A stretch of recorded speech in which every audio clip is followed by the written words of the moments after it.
But Brad did come out of the sand. He was Yeah, I was at a beach. He's at the beach, beaching it up. We have a loot crate, which is not from the beach. Get this from here. Oh, we're gonna start with a shirt. Brad's gonna model it. I don't know what's on it. I don't either, actually. He's gonna model it. It's gonna be a sexy time. It's upside down. It says Prime. Oh, okay. I just saw someone wearing this shirt like yesterday. Yeah, it's a sweet Optimus Prime shirt. That's pretty neat. Cool. I did not know it came from Loot Crate. Loot Crate has a lot of really cool shirts, and I think some of them are custom and some of them are not custom. No,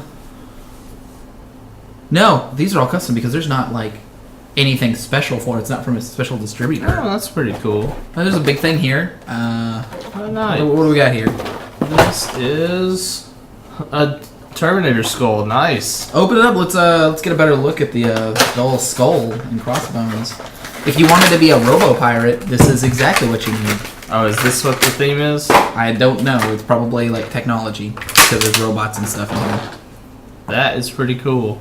Oh my gosh, I didn't notice that it comes with... Oh! That's so funny.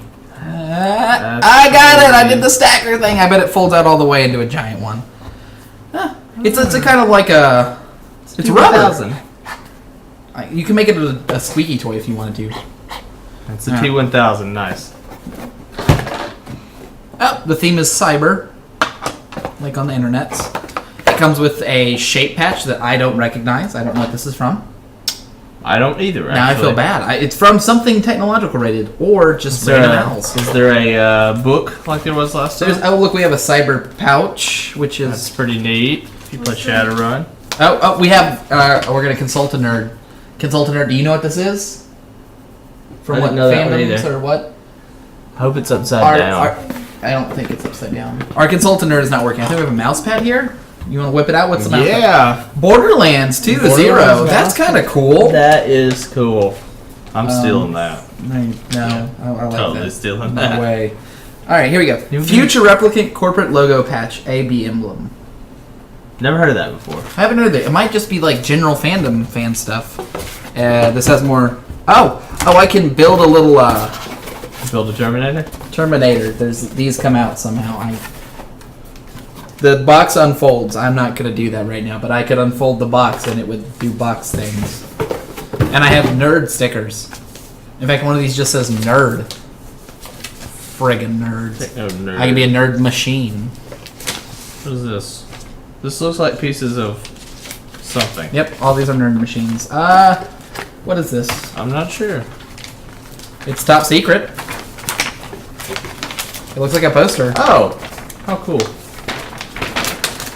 Oh, then they're for shooting ranges. Oh, everybody shoot us. Everybody shoot Mobius pick. Please don't. Shoot us.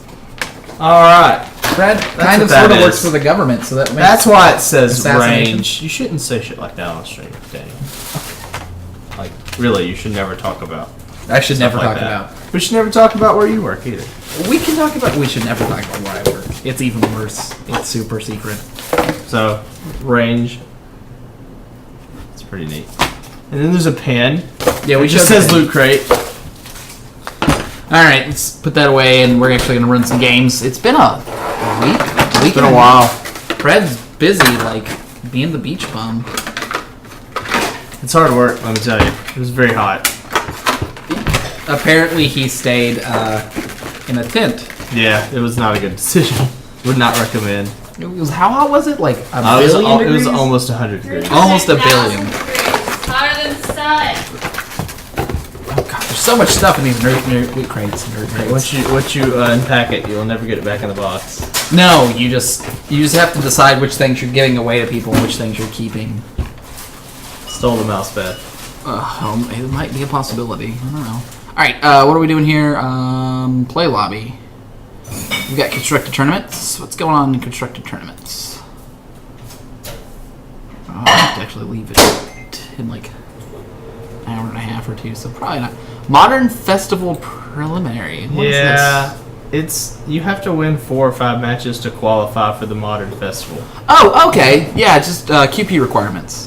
When we actually decide on a second Modern deck and we actually somehow magically have time to enter big events, we might actually drum up enough to do QP. Well, it's funny because all these start really late, so you would be basically playing all night.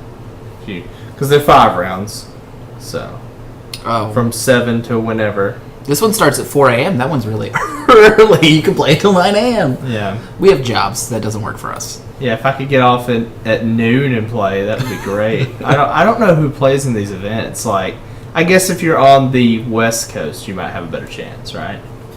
Maybe. I mean, they have them at different times. They all start kind of late. I think you basically just have to take a day off. Now, in all legitimacy, like, for really big events, I mean, if you're only taking 1 day off every other month, it's not too bad, especially if you're like a serious grinder. I mean, if you're serious, I could see it, but like, I just don't understand how they get like a lot of people if they're in weird times like that. That's starting real late for me. 7 p.m. is late. 12 is very Too early. Well, I mean, too early. Too early to go to work. It's terrible. I mean, the good news is you can. This is the one I guess I would do. I would just not sleep. But if you don't sleep, you're not going to win. You're going to play terribly and lose. Like, the limited tournaments, the limited big events that happen here, happen at like 7:30, 6:30-ish our time usually, or 8:30. And basically you want to, like, you know, sleep and then go walk. You know, you don't want to stay up all night and play. This one seems like the craziest one to me. The 4 a.m. one. Like, what? Anyway, let's go ahead and host a match so that we can actually run some stuff and get mine. It's been a minute since I played some Magic. I played a little bit offline, or a little bit solo, a couple Phantom drafts. Oh, you did? Yeah, but I still have to get my stuff set up at my house. I think. Hey, you got a new keyboard and mouse, actually. Hey, look, we have a hand. We do. All right. Oh, there we go. It's ooh. Let's maximize this. Do we want to keep this hand? I almost just said keep. Yes, we do. Let's keep. Yeah. Mana Source. Vault Scourge. Cranial Blade. What? 1, 2, 3. Mana Source. Oh, okay. Sure. That's solid. That was almost not keepable. No, the Mox Up will make it keepable all by itself. Razor Verge Thicket. I'm betting Boggles. Bigly Bogues. So I would actually cast the creatures last. You do the Mox Opal first? Yeah. Okay. It doesn't matter as much as you get the Glimmer Void, but you don't want them removing a creature so that you don't get Metalcraft. This is true. 1, 2, So 3. go ahead and play the Vault Scourge and then the other Vault Scourge. So 2 Vault Scourges instead of a Cranial Plane? Yeah. I think you're right. That's right. I think you're definitely right, because if we draw a Mana Source, we can immediately attach it. And if we don't draw a Mana Source, then, you know, it's unfortunate, but the 2 more points of Vault Scourge matter quite a bit. Also, I think our opponent might be Boggles. I don't think any other deck plays Razor Verge Thicket. Oh, what? What is this? It could be a Jund variant? He drew a Noble Hierarch. We are the luckiest luck sacks, aren't we? Yep. Alright, let's go ahead.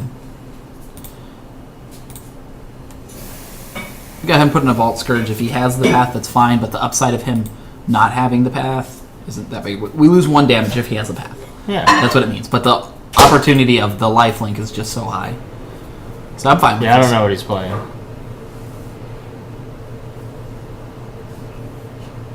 Okay. Yeah, I'll use Path Ability. What? I guess I accidentally clicked through it somehow, even though I had said okay. That's great. Right, that's kind of bad, because I really actually wanted that. Yep. That's fine. Well, the extra mana is nice with the Cranial Plating and... Yep. Because then you can play your champion. Yeah. I mean, I could still draw a Mana Source and do it, but I'd rather not draw a Mana Source. This might be Abzan. Yeah. Abzan Collecting Company? Could be some kind of... I don't think they play that. No, this could be some sort of Death and Taxes variant. I don't know if they're going to blink either. I would have blinked the Plains. I think that's the wrong thing to blink. The Plains represents another Path to Exile.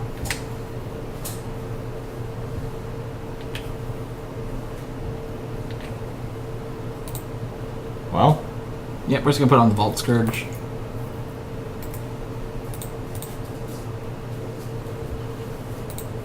We'll go ahead and play this for the extra up.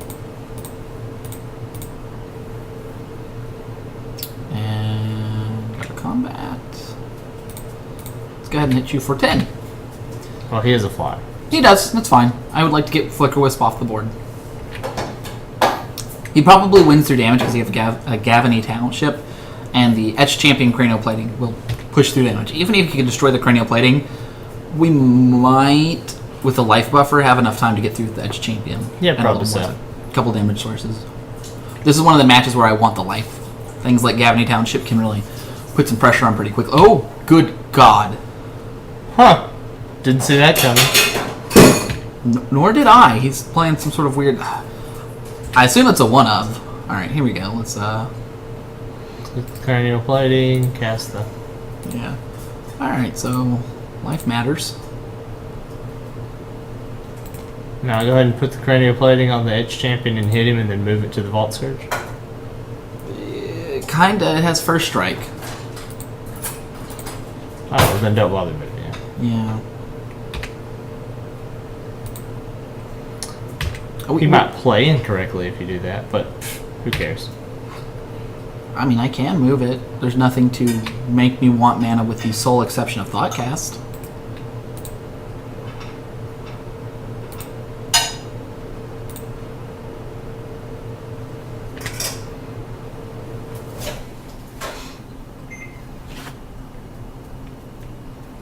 Alright, so we are in a pretty okay spot. Our opponent will be at 13. They're losing 5 life a turn, which we can outrace 5 life a turn.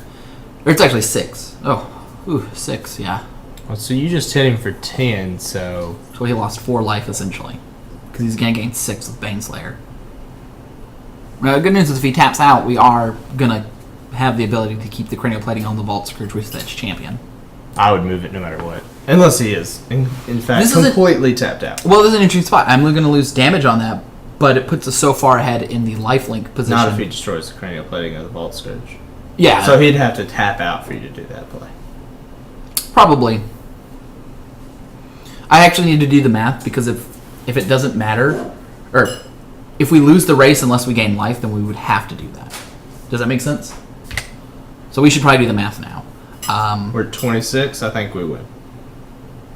5 hits, and we're doing... Yeah, we are.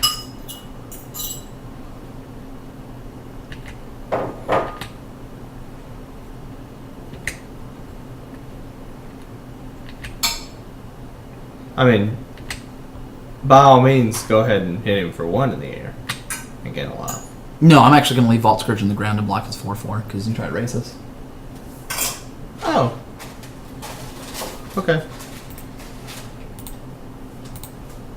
Well, just be sure you play the Signal Fest. Yeah, we're going to play that right now. Also, I don't know if you know, but he has one white mana if he wants it, by ghost coring his own land. Yep.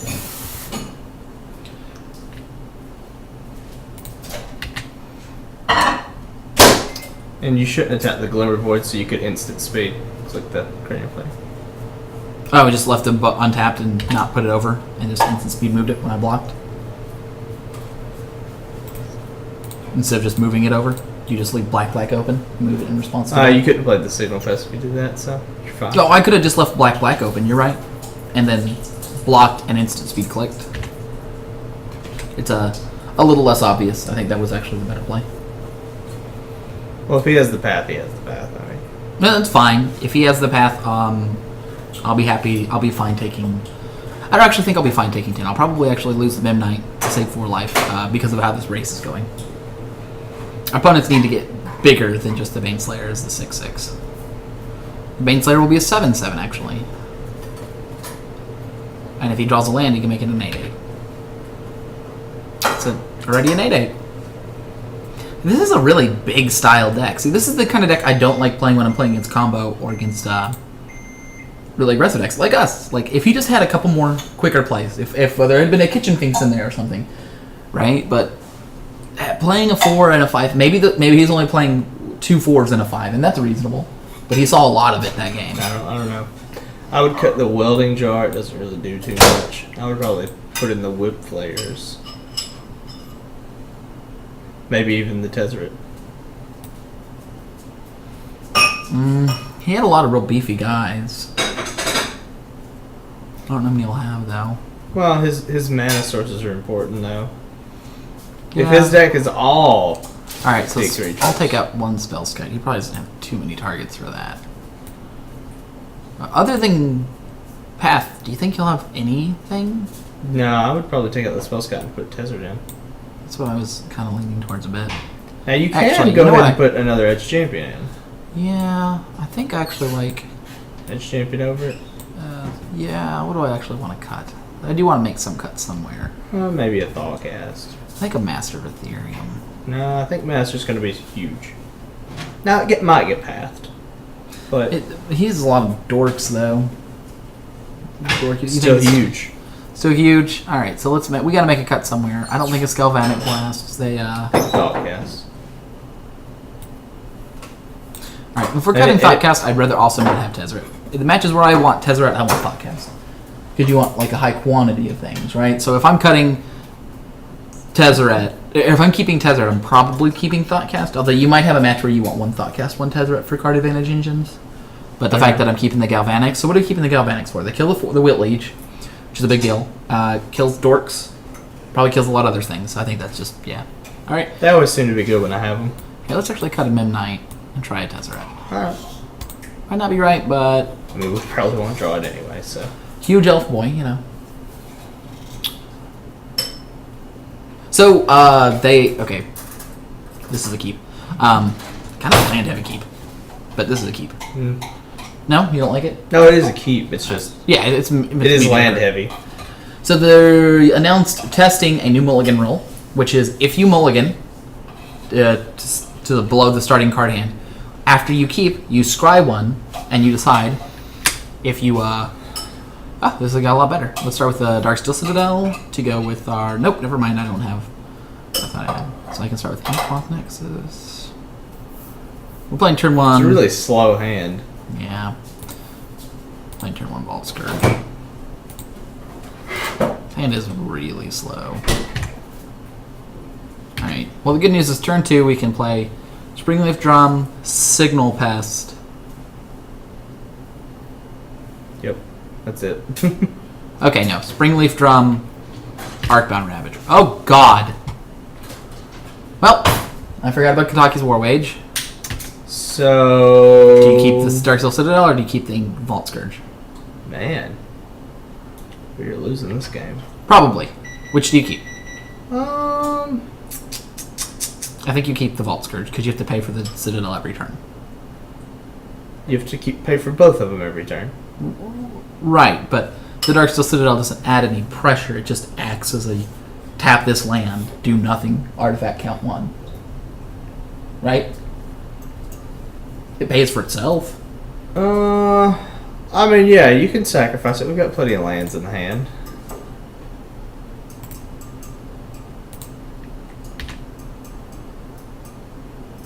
So we just say no. Do you want to pay to prevent this? No. I forgot to tap my land. Oh, well. Game over, man. Let's go ahead and concede. I Yeah. really don't want to do this. Oh, God, that was awful. Whatever. A bad click. Alright, so... I mean, this is fun. Whip flares get even more valuable knowing he has Kataki. Yeah. Ooh. Okay, so we should have kept the Vault Scourge, played other lands, and tried to win through the Kataki. And we can win through a Kataki. That is a pretty bad hand. Yeah, it is. I would have mulliganed. You would have mulliganed? Yep.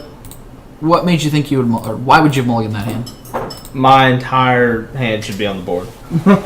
That's all there is to it. So you're getting more aggressive with the knowledge that he has a Kataki. Yeah. And he might only have the one. It might have been just usually unlucky. people just run the one or two. Okay, so he's running some sort of like Death and Taxes variant. Maybe. Yeah, Aether Vial, Flicker Wisp, that kind of stuff. Alright, I'm going to go ahead and play the Inkmoth Nexus and the Arcbound Ravager. That's and fine. Then...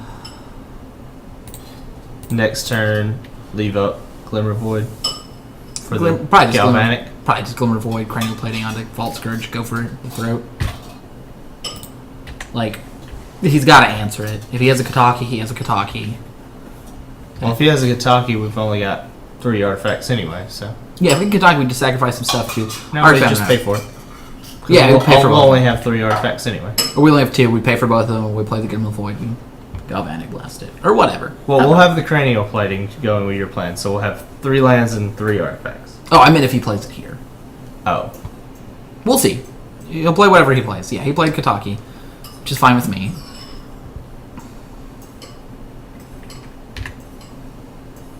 Alright, so go ahead and pay for both of them.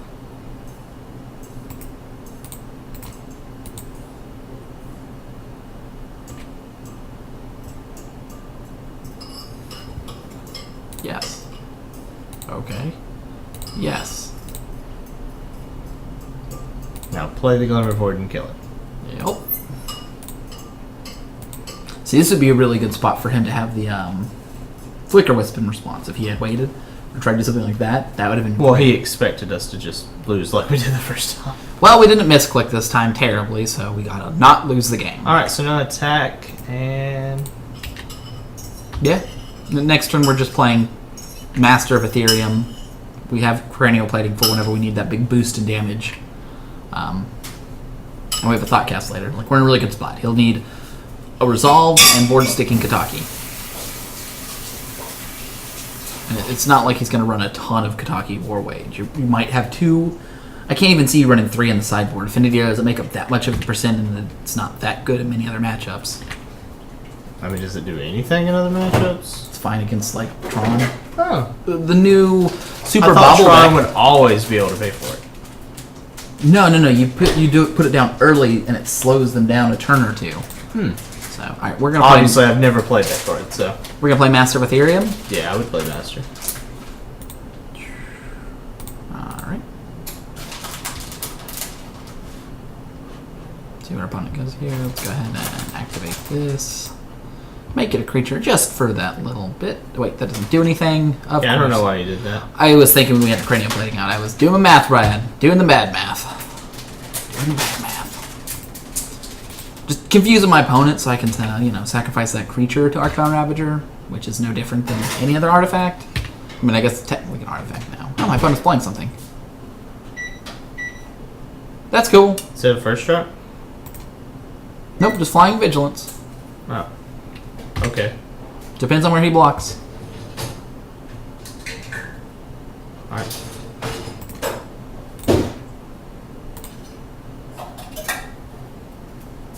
I mean, you can go ahead and eat the Blade Monoliths if you want.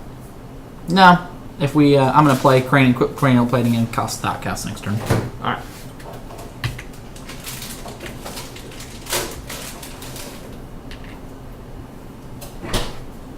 So yeah, Death and Taxus is a deck that is using moderately efficient creatures with cool kind of controlling abilities to kind of change the flow of game, and Aether Vial to get them in an instant speed.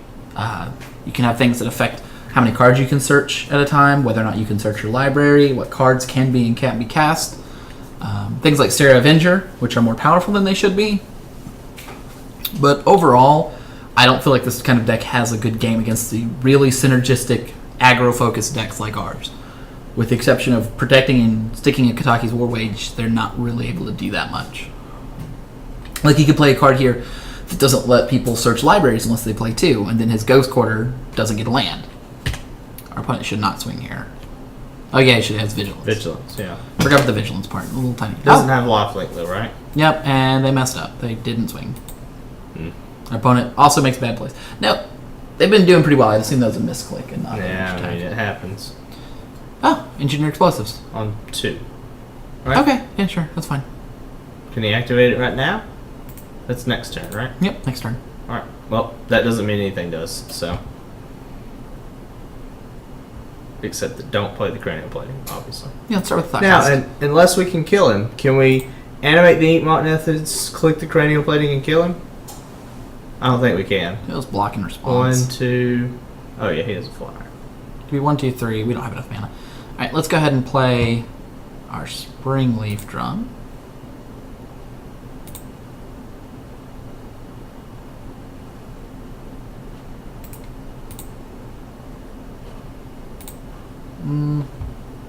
Yeah, you might as well just. Activate the Leaf No, just pay Monoliths. 2. Pay 2? Yeah, just pay 2. draw something else, and the affinity can matter just for that one spell, I guess. Blue.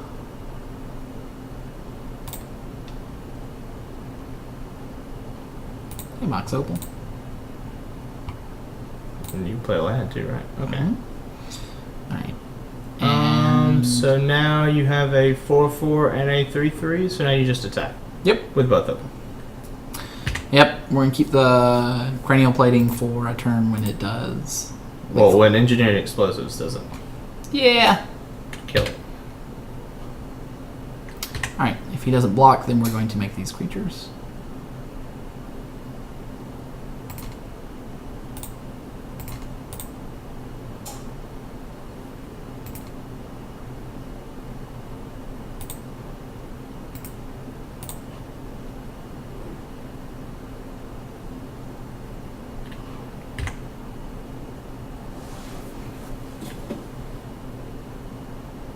Alright.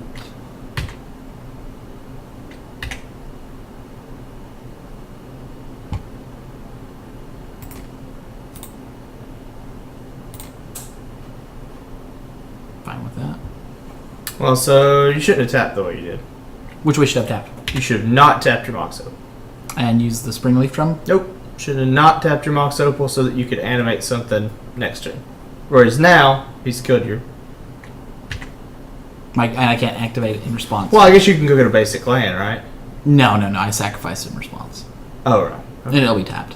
Anyway. Cause now Ghost Quarter and comes into play untapped. Oh, Ghost Quarter? Hey! I thought it came away tapped.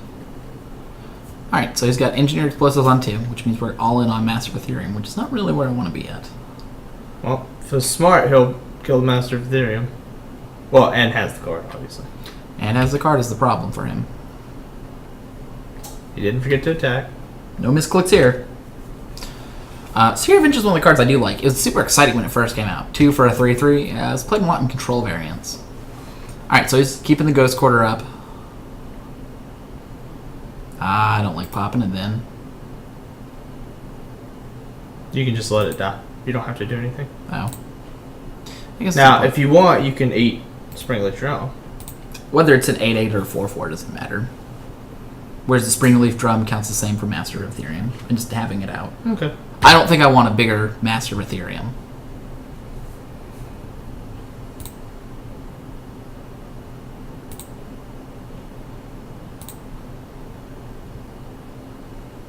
No, kill the Sphere of Venture. Yeah. I was not doing the math right there. Ooh, so my opponent's just conceding? Oh. No. Here's each file. Flicker Wisp?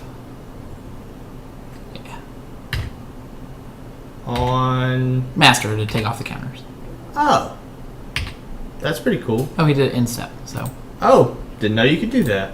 Yeah. Alright, so we're going to actually... Let's see, we can activate 1, 2... No. Ghost Quarter. Oh, are you going to try to instant speed plating it? Yeah, 1, 2... You don't have enough mana. No, let's just go ahead and edge champion then.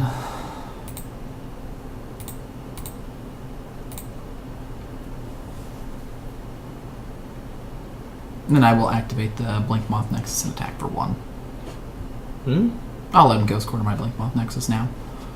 Why bother? Just play the Cranial Blade. Oh, I want to play an attack with the Cranial Blade. I don't want him to have time to respond to being dead. Oh. No, wait. Undo. Here we go.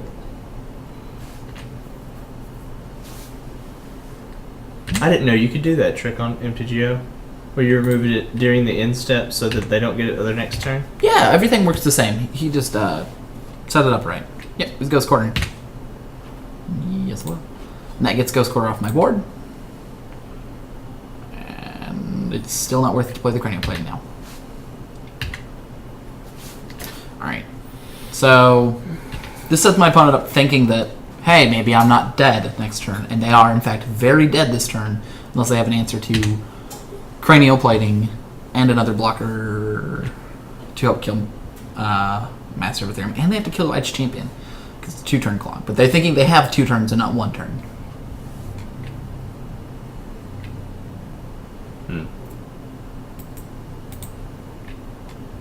So it does look like the 4 and 5 drops were one-ofs.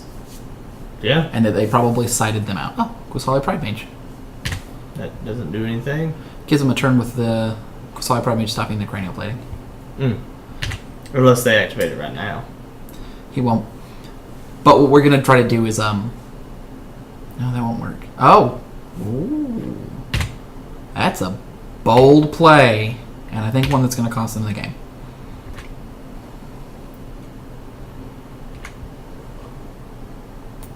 Come off Nexus. Doesn't matter.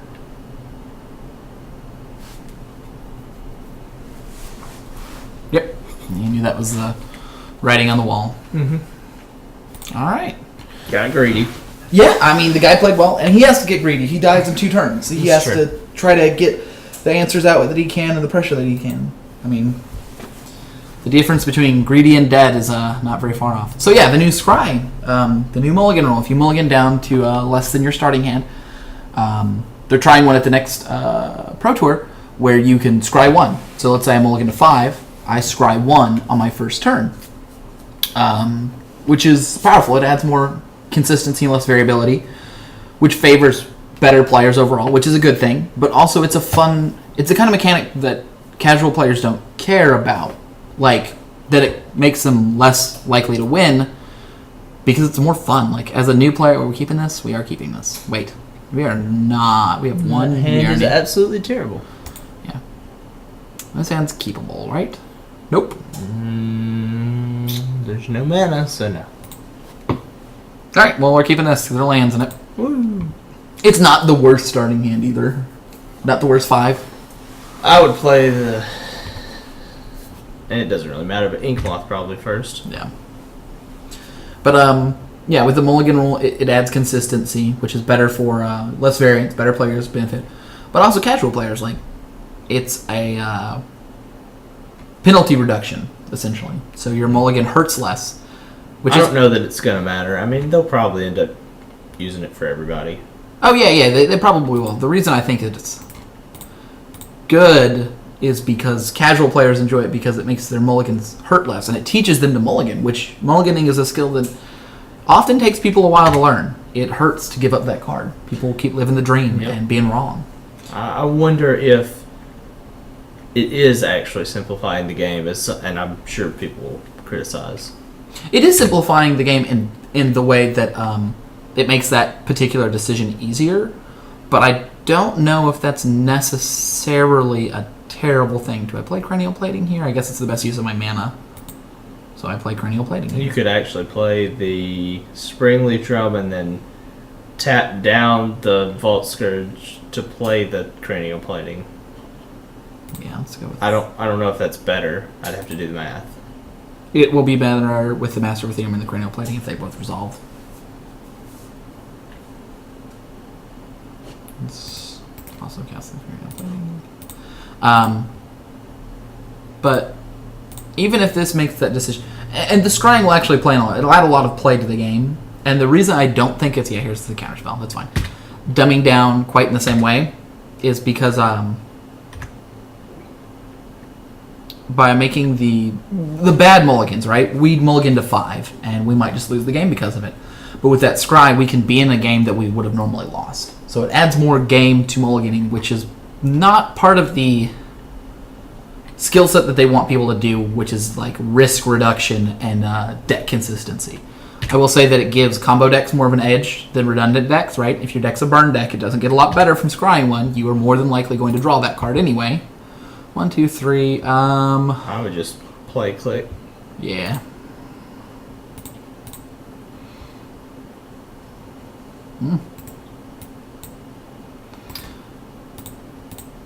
I think we're going to see the effect least in Standard, where decks are super redundant, and we're going to see it most in Eternal formats, where combo decks benefit quite a bit. Being able to have a scry on top of your mulligan adds a lot of more consistency to a deck that has a lot of moving pieces. I think it actually matters most in Modern, because the power level in Modern is so weird. So, like, mulligan in Modern feels the worst, I think. My opponent is... Casting Searing Visions, I guess? Sure. Okay. Why not? Yeah. I mean, they don't have a blocker, but they need to get to something. They're probably looking for Dismember or something like that. Which is fine. Or Path. 1, 2, 3, 4. I'm tempted to use the Thoughtcast over the Master of Ethereum. Let's start with that. I know. Oh, wait, no, let's do it off this island. I know it seems odd, but that way he can't path to change the cost in response. Alright.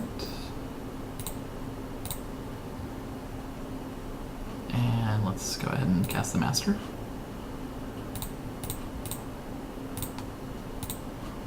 And now my opponent is in another rough spot where they have to get... Okay, my opponent's probably just dead.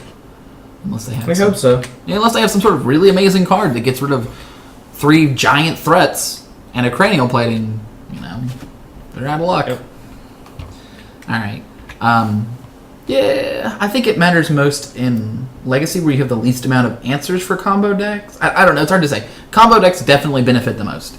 It adds a lot of consistency to that. And yeah, so combo decks in Modern benefit the most. Yeah. Why do you combo decks in Legacy, you have all the good blue spells to back you up. If you're playing blue, when you play Belcher in Legacy, you don't have to play those spells. You shouldn't play a deck without Force of Will if it's a combo deck. That's all there is to it. Belcher plays really well. Oh yeah, until you run into Force of Will. That's why Belcher never wins. Belcher's won tournaments before. It can play through Force of Will. It's not usually won big tournaments. It's been a long I've played time. against Belcher, and you literally mulligan to the Force of Will, and you win. Yeah, they have a hard time playing through it. What are we mulliganing? What are we changing here? This is a control variant. I'd probably put the Tezzeret in there.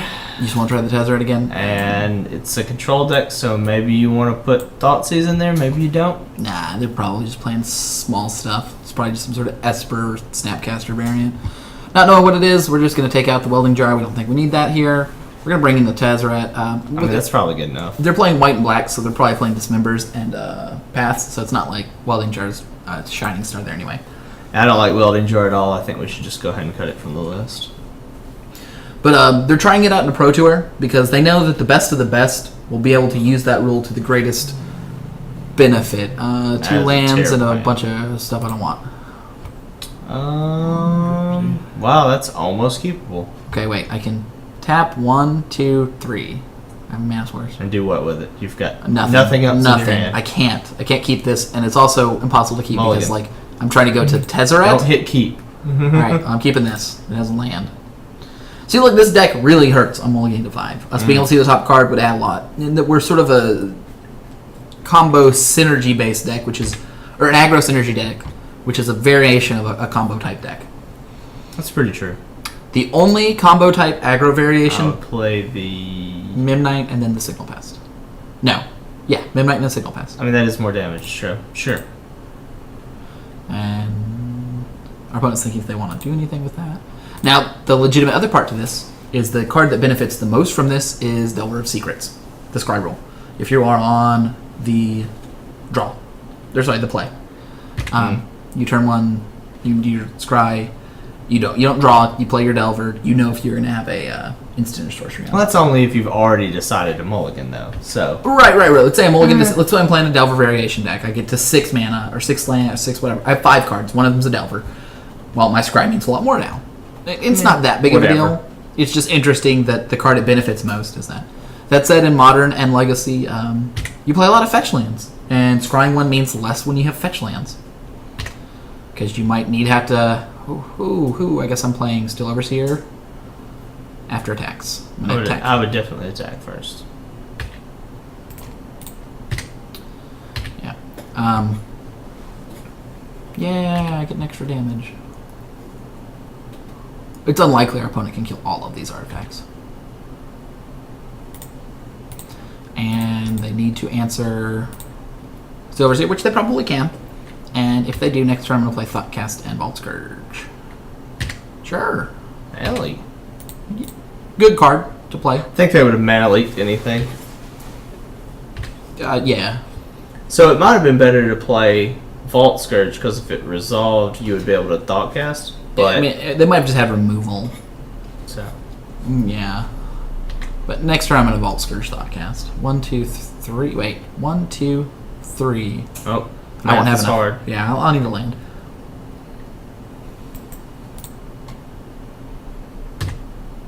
Your opponent's playing some sort of either Esper or 4-color version of the blue-black something control, which seems like to be a pretty common deck right now. But overall, I think the scry rule is a good thing. People will complain about it simplifying the game. Oh. And we've got a Delve. Sure. So they are playing Delve. We didn't see any of the first game. Yeah, we knew they were playing Delve as soon as they played the Thought Scour. But they didn't play that first game either. Yeah, we didn't know until just now. Alright, here we go. We've got the artifacts we need.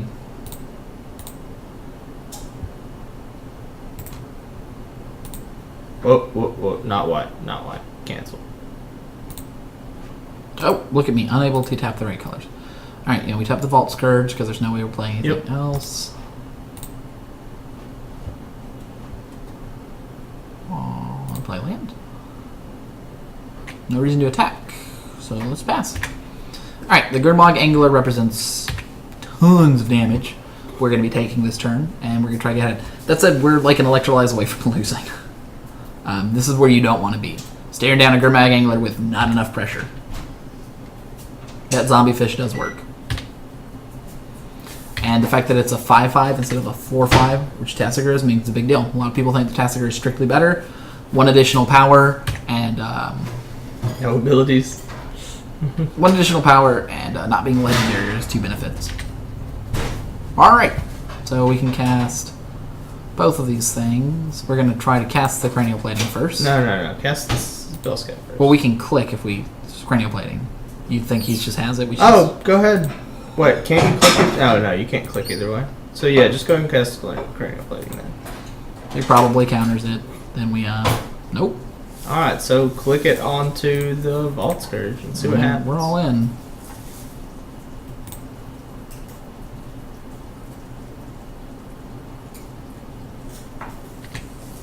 Be sure to attack with a Signal Pass. Actually, all creatures, why not? We're racing. He kills it. He kills it.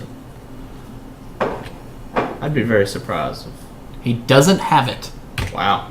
That's the first time that's ever happened. With 4 cards in hand, it's very unlikely that it'd have anything to do 1 damage.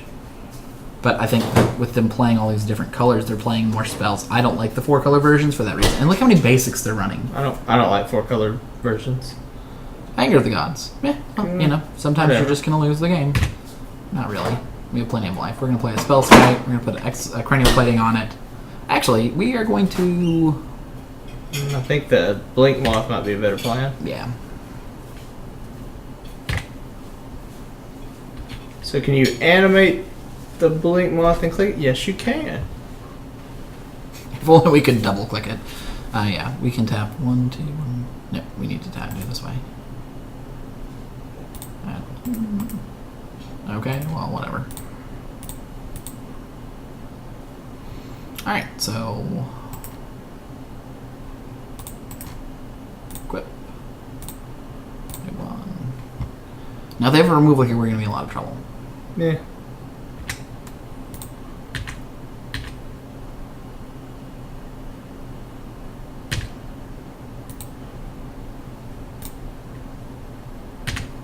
Alright, the good news is we're going to play Spell Sky next turn and equip a Cranial Plating to it, and the following turn we're going to equip another Cranial Plating and swing for lethal.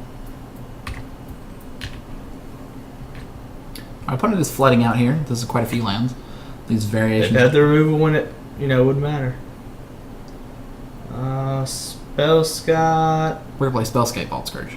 Yeah, that's what I would do.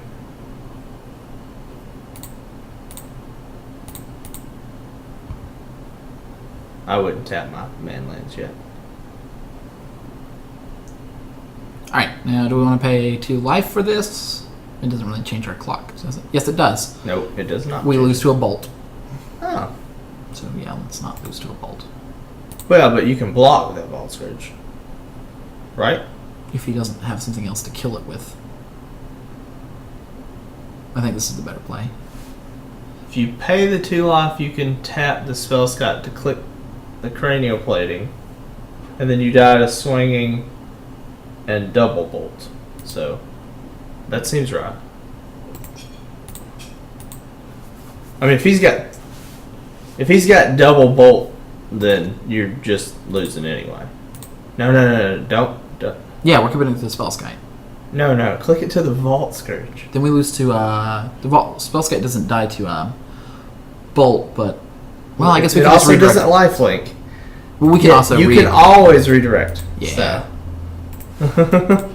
The redirect is there. Trust me, I played this thing a lot. You want to make him have it 3 times at this point. So. You can only play 2 bolts. You cannot. Your creatures cannot die with Spellskite out, except to 2 cards.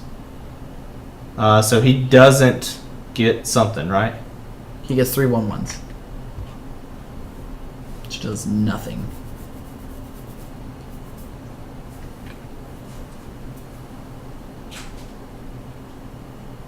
So now we play a cranial plating and equip it and kill him. Yes.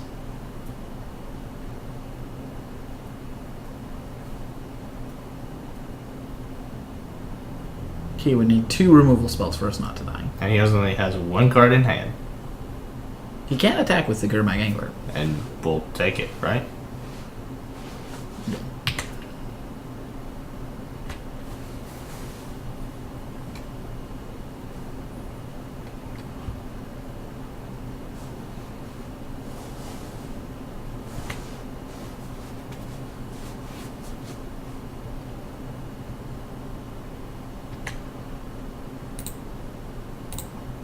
Alright, leave a blue up in some form or fashion. Yep.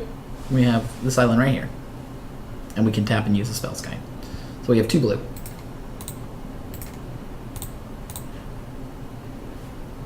A hard 1 game. I almost misclicked through that. That would have been awesome. Hard lost game. We've lost many a game that way.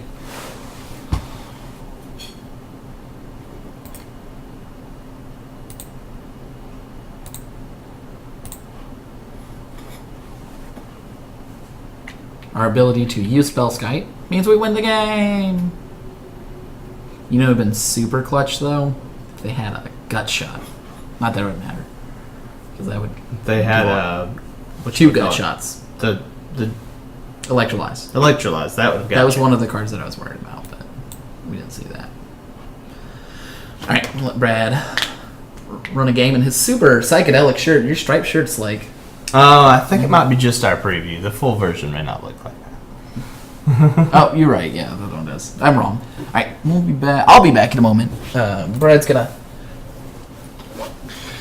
in it to win it. Maybe one day we'll get to do a modern daily.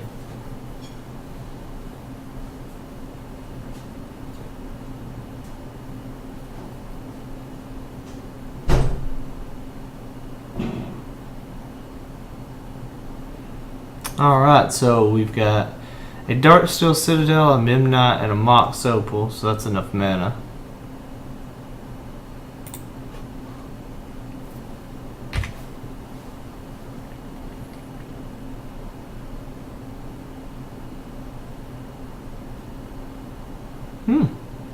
Let's deck again.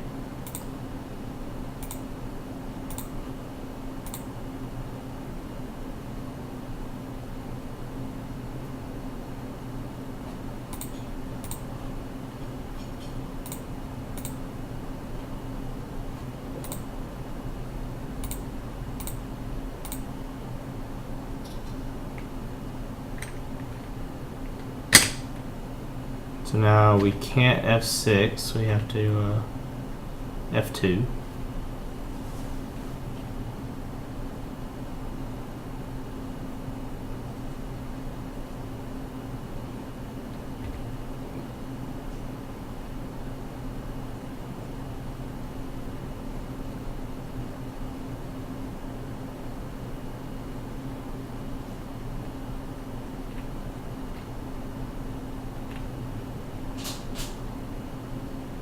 Hmm. 2 mana. I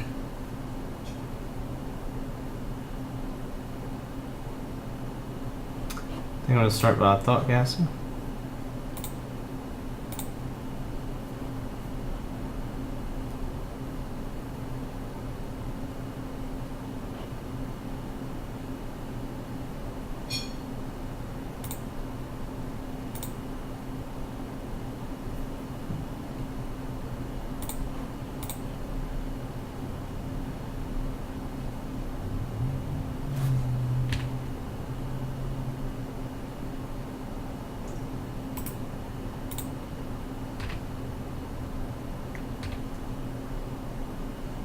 Attack for 3.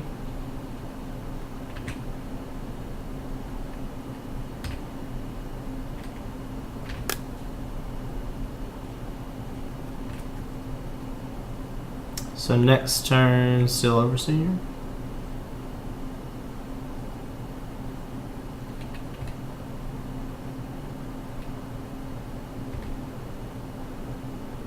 Or we could draw the cranial plating.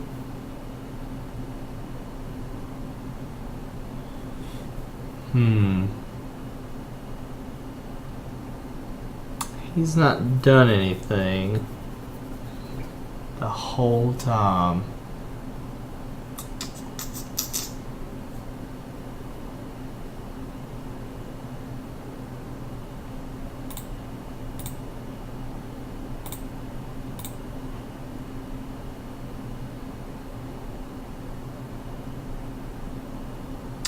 Ether Vials on 2.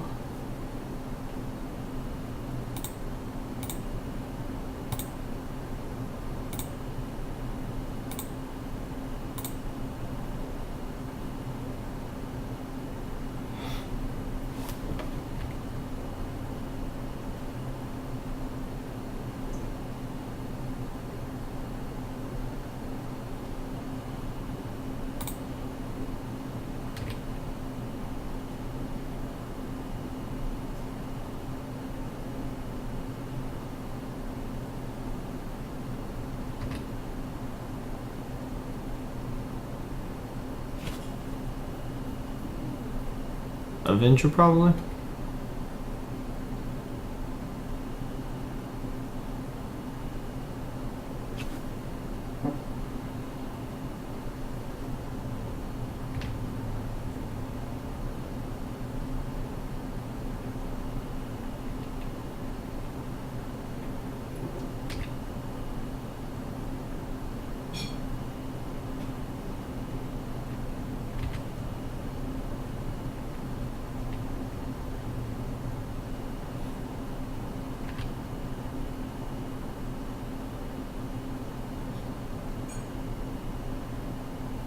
So it has Flicker Wisp.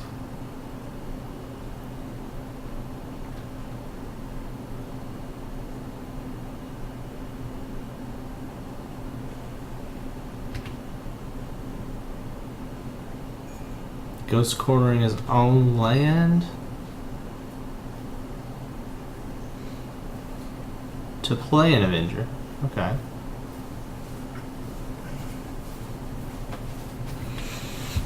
How are you doing, robots? Hey, I'm doing alright. we're playing that same guy, I bet. He actually he ghost quartered himself to generate 2 mana to cast the Avenger after taking this up to 3. It happens, So unfortunately. that's crazy. Yeah, I think So, they're about done. the best play is to play the Spellskite. And then equip the cranial plating to a midnight.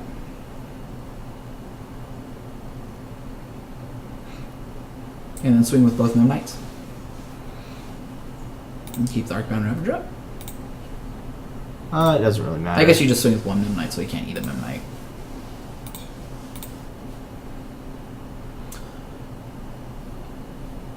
Yeah, you just swing with one midnight, right? You just Oh, swing in that midnight. case, I should have played the Spreading Leaf Jump. Well, there's, We could theoretically swing with the Ravager as well. you can swing with all three, but I don't think you really want to eat that stuff. And you'd rather trade 1 for 1 since next turn you're probably playing Steel Overseer. Yeah. But yeah, You were- would think I would play the Steel Overseer much sooner, but the opportunity didn't arise. I think actually, the Devil Spring Leaf Drum, because I don't know, it still represents a 2-turn kill, but yeah, we have to F6 or F2. Sorry. yeah, I did. Oh, he's bringing something in. You have to F2.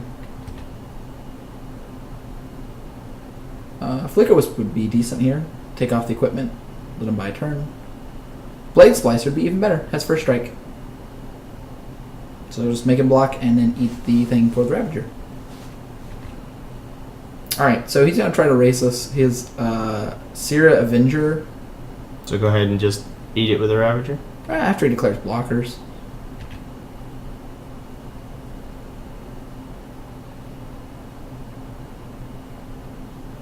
Does Blade Splicer have first strike? Nope, I would take that trade. That's really weird. It's a really bad trade for it because it'll take off the first strike. And first strike means a lot in this matchup for him. That's a super bad strange. trade. It also means he can't Flicker Wisp, but I didn't like that at all. That's odd. Oh well. Yeah, you might be thinking the counter's worth something somewhere, but it's not. The other announcement that came up with this one that was big, well, there's two more. So I can no longer play my lands in front of my creatures. Right? That is correct. There is a standard setting for most of your stuff. Your library has to be on a side, and the exile and graveyard have to be moderately close to them. Okay, fine. We'll take damage. That's great.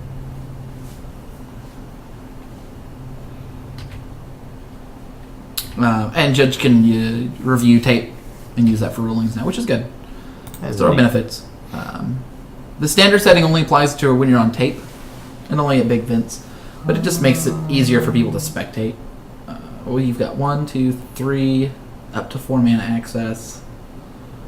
I think you equip and attack with what? Let's see. You want 2 mana to 1 to equip to the Midnight, attack with Midnight. 1 to equip to the Spellskite, so he can't attack with the Golem.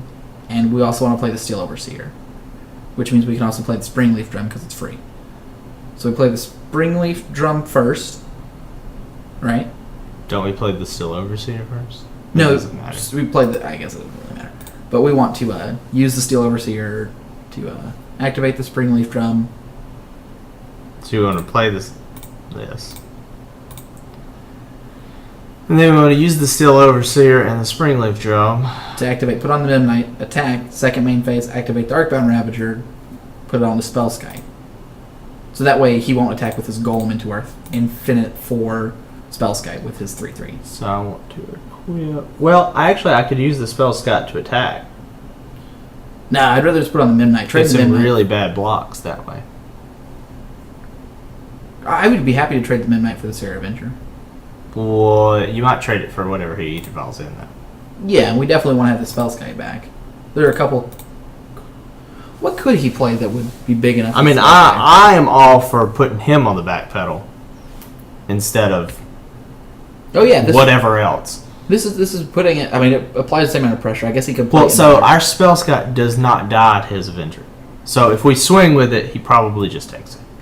I don't think he'll block with his Avenger. Well, then he'll Ether Vial something in the block. Yeah, he'll block it either way. If he vials in another Splicer, being able to block either Splicer and him not attacking us for 9 next turn is my real thought. See, I don't care for blocking. Well, I'm the aggressor. He can think what he wants. I think turning him sideways is my best idea. It's not always the case. Yeah, see, second Blade Splicer, so this line is a lot better. Now, our opponent really should block with his Golem. And if they block with a Golem, we eat it with Ravager, obviously, but, you know. If they block with a Blade Splicer, I'll take that block again. He might not have done that because we frequently play the 4 damage spell.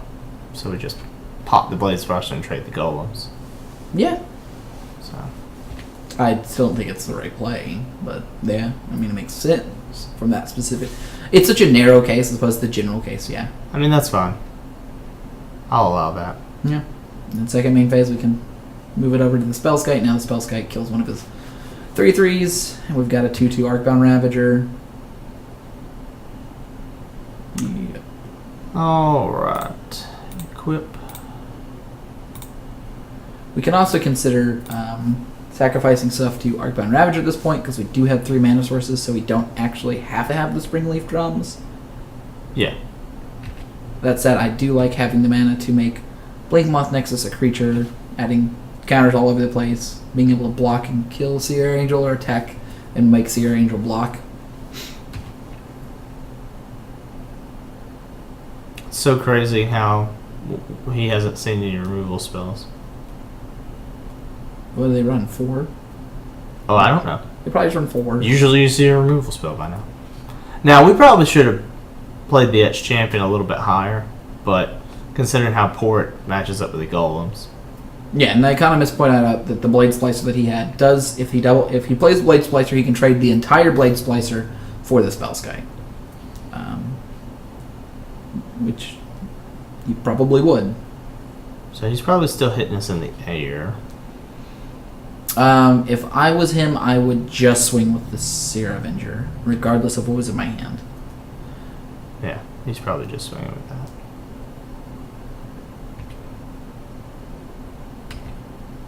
Yeah.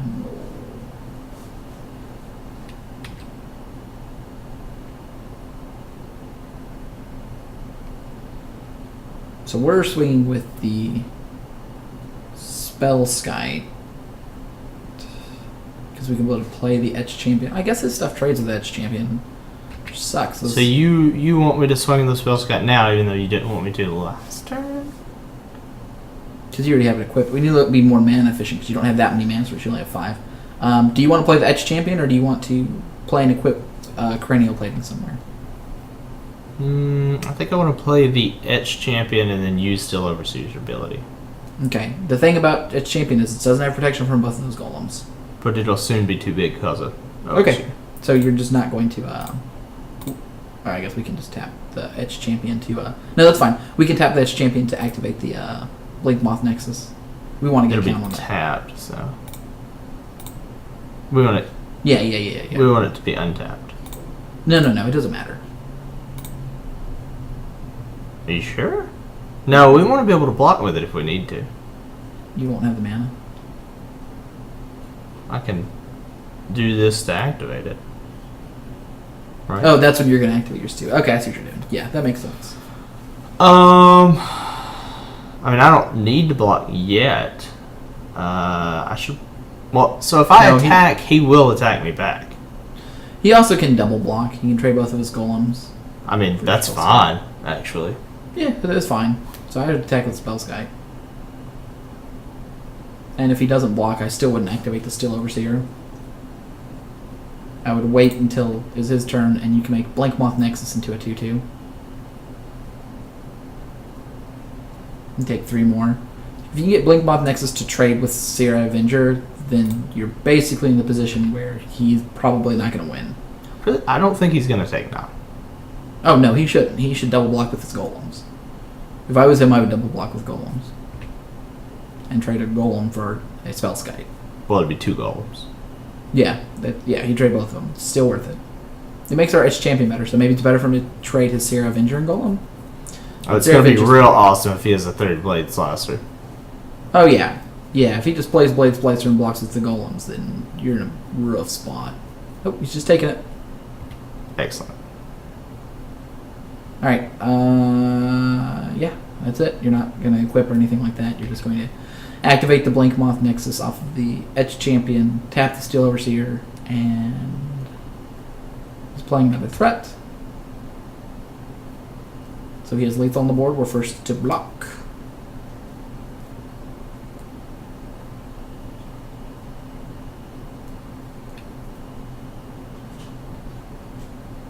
Who's he targeting? The Blink Moth. Don't activate your Blink Moth in response because it doesn't do anything. Putting the counters on it will go away because of the... Yeah. You can sacrifice it. You can activate and sacrifice it to Arcbound Ravager, but I don't think you should. If you did that, you can use your Etch Champion to block if he attacks. Oh, he's hitting you for 6 this turn. Next turn, yeah. Yeah, I'd let him get rid of it. It'll come back, and then you can, if he attacks with... no, he'll have it. Ranger. I keep thinking the guy's going to tap, but it doesn't. Yeah, you're getting in a rough spot now. I think you're going to die to damage. I just block. Block. Tap. Not die. No, he's just going to attack with his flyers next turn. I don't die to that, so... Yeah, it's still a 3-turn clock. No, actually, I think he does attack It's a out. 2-turn clock. I think he does swing out because it makes you have to block with kill your Overseer. Because of what's in our hand, I think he dies if he does that, right? Yeah, he doesn't. Oh, no. He's got Vigilance. Yeah. So. Seer Avenger's a good little card. We could sack a Springleaf Drum, tap Overseer, sack Ravager, and grow the Spellskite to a 7/7 or 7x. We could. That's a lot of board for someone that could have a path, though. I do actually have to block. Yeah. Now the question is, do you want to block with the Etched Champion or the Steel Overseer? I think we want to block with the Steel Overseer. Do we not want to block with both? Why would we block with both? Etched Champion can get 3 with the Cranial Platings. Well, so can Steel Overseer. I mean, that's not... No. He'll have Seer Avenger untapped. It's pro-white. Oh. Right. Okay, so just block with the Steel Overseer? Yeah. Okay, then tap it, and then that'll be it. We got receive priority. But if he has any way to interact with us in a negative way, I think we have it 1, 2, 3, 6. We have him dead on board, actually. Well, I'm sure he's got another Aether Ball thing. He wouldn't have done that, right? That's why I think both of them. Yes, if he has another flit, yeah. We want to play and equip. Because if he has a Flicker Wisp, he can get rid of 1 Cranial Plane. So you don't think... Well, I think we should have probably blocked with both of them. Then it would be dead, and we would be dead the following turn. We'll see. Because he has so many threats. This way, 1 Flicker Wisp doesn't win the game. He needs 2. Now, if he has another way to make an artifact like Spellskite, then we're in trouble. That was my worry. So now we probably do lose the game. Because he had Spellskite. He had to have an artifact. But we would have probably lost the game if we had blocked with both of them, because then we wouldn't have Etched Champion either. I don't know. I don't need to do anything at the end step.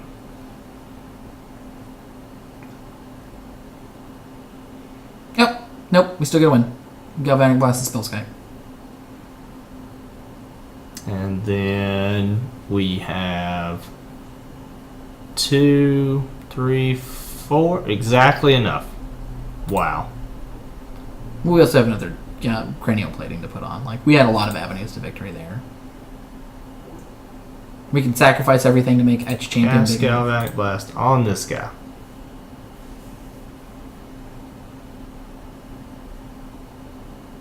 Oh, you're just going to put both Cranial Platings on it. Yeah, I would put both On the Etched Champion and kill him? Yeah. Well, we also had the Arcbound Ravager. That works unless he's got the Golem thing, right? Or is that on 2? I don't know how much the... Blade Splicer is 3. So if he has a Blade Splicer, we don't win. If he has a third Blade Splicer, let's, I mean, we definitely played this either way, right? Yeah. If he has a Flicker Wisp, then we redirect it to... Oh, we can't redirect it to that point. Because we won't have any mana. We can... Oh, we don't have any mana. It's fine.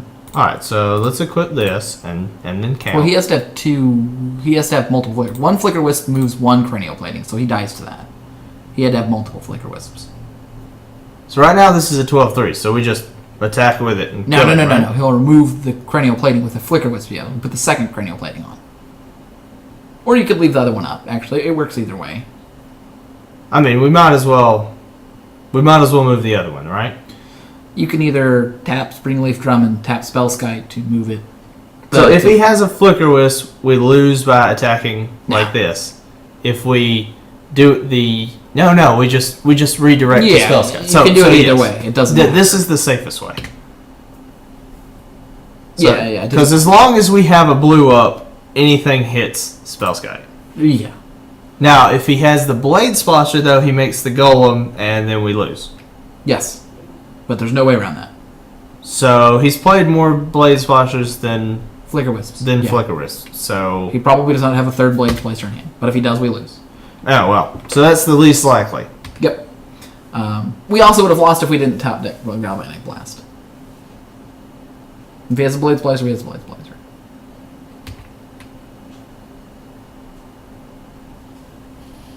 Nope, you had the Flicker Wisp. Alright, so now we... Wait for him to target. What do you target? He targets Cranial Plating. Okay, so now we change the target. Yep. Choose target. Click on his ability. Pay. Play Blue. Man, that's complicated to do. Yeah, and putting the Cranial Plating on means that he has 2 Cranial Platings, so yeah. But, yep, we want to do a good top deck. Our opponent had a lot of pressure. We had to draw the thing and have all the stuff out. We had a Cranial Plating, so our opponent probably was feeling pretty good. Yeah. We just got lucky that we got the Galvanic Blast and that he had the Flicker Wisp and not the Blade Swatcher as we hoped. Yeah. That was pretty cool. Well, Source said we saw it. We're gonna type "we are all seeing." Just "we are all seeing." We are, Mobius pick. Oh no, we just typed yes. We're a little bit more humble when Brad's typing. All right. It's good that this is a good player. Yep. Wear and Tear lets us take out Aether Vials, which lets us take off some pressure, but I would just probably rather have 2 Etch Champions. I don't want this. I do want this. I think we just want 2 Etch Champions and we cut a Memnite. He has removal, he has tricky stuff, Tezzeret's not as good there, but Galvanic Blast and Thoughtcast are good. He doesn't have that many small creatures, he has a few, so Whip Flare can do some work, but a lot of his creatures are big enough that Whip Flare doesn't do enough. The Golems, the Avengers. Well, unless he sideboards into, what's his name, Kataki. Yeah, he probably does have Kataki, so let's go ahead and... Put the Whip Flares in? Yeah, so we should probably drop the Masters. He has blockers if he wants blockers. We should drop... Well, maybe not block them. Well, I think we should drop Thoughtcast, but... Or maybe 1 Thoughtcast. These games are going long. Yeah, we can drop a Thoughtcast and we can drop a... I like the Spellskites actually quite a bit. I think we should drop a Master. We have a lot of expensive cards. Okay. I'd like to drop a 2-drop. Well, our 2-drops are too good. How does the Ensoul play against Stony Silence? The Ensoul is fine. It's a 5/5. You put it on like a land or just a 5/5 land, etc., etc. The problem with Stony Silence, if we expect them in, is he has Flicker Wisps. Yeah, Stony Silence doesn't affect the thing at all. Cranial Stony Silence. Cranial Plating. That's not a bad idea. This is a weird hand. Glimmer Void into Spling Wreath, Drums, Signal Pest. That's fine. Signal Pest. I mean, I guess that's better than. Yeah, and you have a Cranial Plating too. He probably plays Kataki over Stony Silence. Stony Silence is generally played by decks that are trying to just stop certain. Stony Silence isn't really played that much because the biggest artifact threat you have is Affinity, and Kataki's War Wage is just better against it. Like, we don't lose to. Yep, that's weird. I mean, it's a normal card in the deck. He probably runs 2 or 3. And it's good against us because it just trades. Just paying 1 mana to trade. He's just trying to stabilize. All right, here comes the drums.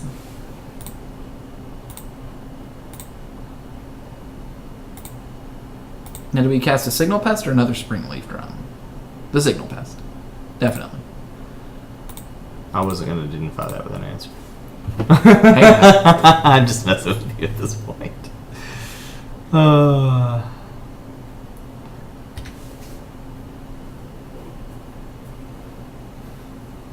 Alright, next turn I would like to draw a Mana Source. be nice. And I would like him to tap out. I would also like Cake and to eat it. Oh, I guess he got mastered. You might have kept a hand with a Kataki and nothing else. I don't think that was right for him to quit so soon. Reveal hand? Do not reveal our hand. Alright, well, our opponent now sees our hand. Oh, I want to draw a card. No. They've been fine. I mean, we don't really know what they have or not. I wanted to see what their hand was. I lose to Stony Silence all the time. An Economist. I've never played against the Stony Silence. I've been playing Affinity forever. It's just the luck of the draw, I guess. Well, the thing about Stony Silence is that it doesn't mean that you definitely lose the game, as opposed to a Kataki's War Wage, which is killable, but Kataki's War Wage also puts on pressure. I think if I was running an aggressive deck like this, I would always be running the Kataki's War Wage. You can flash it in. It's a body. Yes, there's a lot of other parts to it. A Mox Opal, a Mimnot, an Ornithopter. Oh, wow. A first turn Cranial Plating. Yeah. Stony Silence is good against a lot of cards, but it doesn't stop just getting beat down by 1/1s, 2/2s, that kind of stuff. The Battle Cry effects still happen, attacking still happens. Master of Ethereum is still this big scary dude. Turns off Ravager. Ravager just has modular 1, not that impressive, but you can respond to it. Stony Silence is the kind of card I want to play if something like Eggs is legal, or if I fear that the Lantern Control Mill deck is a legitimate deck. It is not a deck you probably want to be playing. So I want to cast this on the first turn as opposed to the more damage option of casting the Vault Scourge on the first turn because I don't want that first turn counter target 2 mana cost spell that they can cast after they lay a land. So right now they can't do that. Are we playing the same player or someone else? Well, it's somebody else. I don't Okay. know what they're playing. But on an unknown opponent, I want the Cranial Plating out because definitely. they can counter it with 1 mana, but they can't counter it with no mana. And the good news is it's also more mana efficient, so that counts for a lot too. Your opponent can't Thoughtseize you and steal your cranial plating. Like, there's a lot of reasons for one. It's just the best. There you go. Wow. That just happened, too. Yeah, no reason that they would play that turn 1 Thoughtseize to get the most threatening card out of your hand, which was totally a cranial plating. Yep. And next turn we can play and activate, or even if we don't draw anything good, activate and equip and hit for some damage. Alright, so we can play the Signal Pest, activate the Blink Moth Nexus, and then tap the Blink Moth Nexus and equip the cranial plating.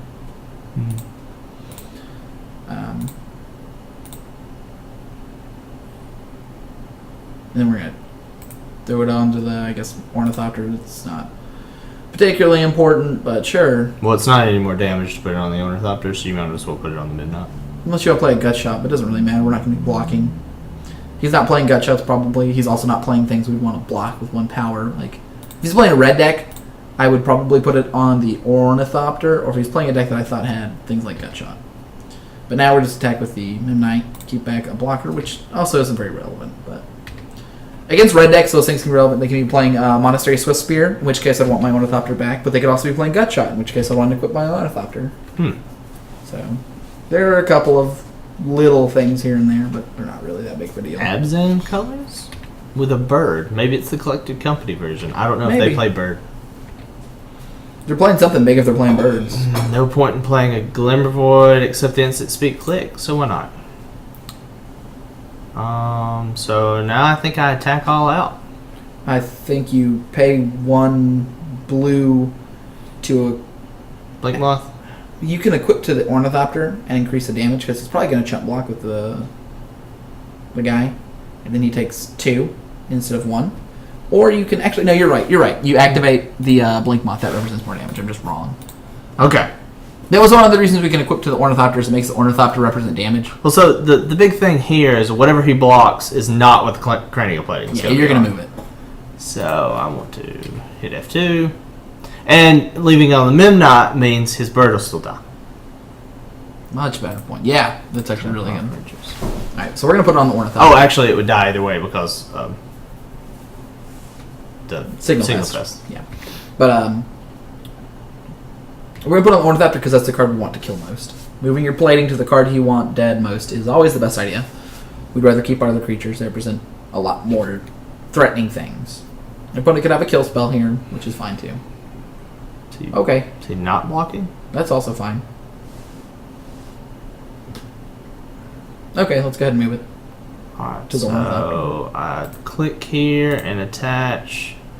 Click here. And then pay 2 black. Alright, do we have another basic island or basic land? No, we don't. Alright, well that's fine too. So is he doing this in block phase so that he can still block? Blocks have already been declared. It's too late. You'd have to do that during attacks. Oh, and he just concedes. Weird. Well, it was before damage. He was taking lethal. No, he was going down to 9. And Oh, he's going down to 9. He wasn't. I thought he was at 9. So. Hmm. Well, I don't really know what to play, so I'm going to take that out. I would put in a Whip Flare or an Etch Champion on an unknown board. I'm going to put in Whip Flares and Etch Champions, actually. So and I need to cut 1 more card. probably a Midnight. Yeah, that's what I was saying. In your thoughts, Abzan colors, is this usually the sideboard you want to go just knowing it's Abzan? So, I don't know what flavor of Abzan, because he only played like 2 cards. We know he's playing bigger Abzan because he's playing birds. You don't... If you're playing like a jungle... sort of a well, then zoo you probably version, don't want Whip Flares if he's playing the bigger one. it might not be that big. He could be playing stuff that's... Some big stuff. He could be playing Collected Company version. I don't know. Let's try one of these. Alright, try 1 Whip Flare and 1 of those. You don't want to wear Nah, into in case he's playing the... Don't care. Okay. There's not any artifacts. So 1 and 1? That's an odd sideboard. Eh, The Tezzeret brings a lot of grindiness to the deck. We've been trying it out. In the actual paper matches Brad's played, he hasn't been playing it that much. Wow, this is a really, really slow hand. I would not keep this. Well, then don't. Mulligan. You got mulligan this too. An absolutely terrible hand. Mulligan. And you got to keep this. Oh, look, it's a great hand. We're still doing nothing. The Tezzeret is for more controlling or removal heavy aspects. We can turn things like Springleaf Drums into threats. You can draw more cards, that kind of stuff. Not sure if we like it or not, but it's an interesting option. When we've been trying out, the times we've cast it, it's been good. The problem is not always castable. Like in that hand we mulliganed, if it was a card that was not Tezzeret, might have been better. Yeah. It also has an ultimate, which is surprisingly relevant if you're in a board style. Drain lifing. That's never happened. I don't know. When I played the Legacy version of Affinity, when Legacy Affinity was good years and years ago, I had used it before. What is he doing? He's playing Kitchen Oh, Finks. it's a Kitchen Finks. Look at that. But yeah, the Drain Life ability can be relevant if you're on board style situations where you can't punch through damage. Whatever. Ravager.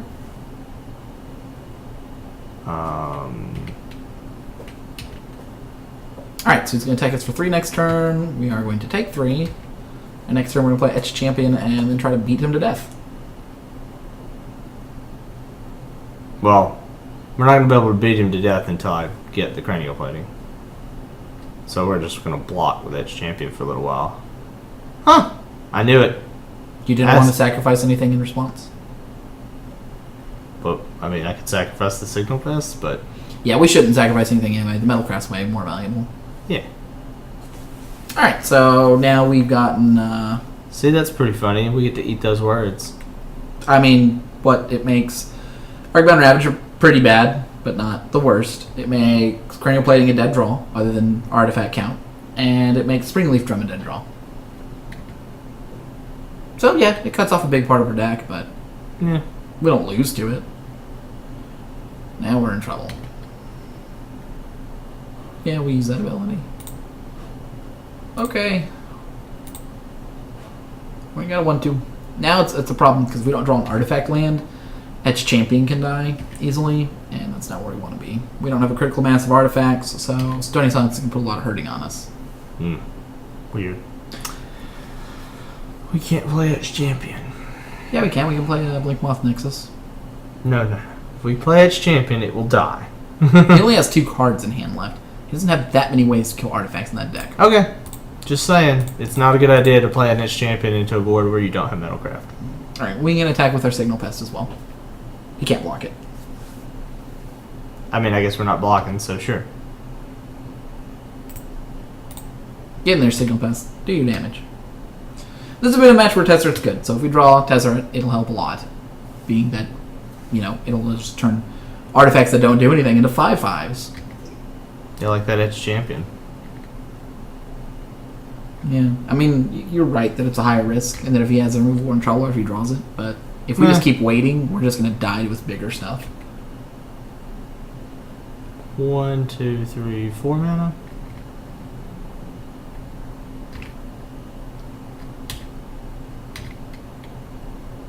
I don't like the idea of playing a fair deck for a large tournament. Oh, what's this? I don't know. Oh, Sea Trino. Of course it's the Sea Trino. Yeah, we're probably just going to lose to Big Abzan. But, that happens sometimes. I mean, we might lose this game. We might not mulligan to 5 the next game. Yeah, I also don't know if we bring a Wear and Tear. Glimmer Void. Cast the Glimmer Void, or Class the Vault Skirt. Off the island, in case we want to play with our Blink Moth Nexuses for whatever reason. Oh yeah, I mean, we're not casting anything else, so... Alright, I guess we're attacking for 1, and not with the Etch Champion, keeping the Etch Champion back to block the Kitchen Finks. Since we're awkwardly trying to race. Seems fine.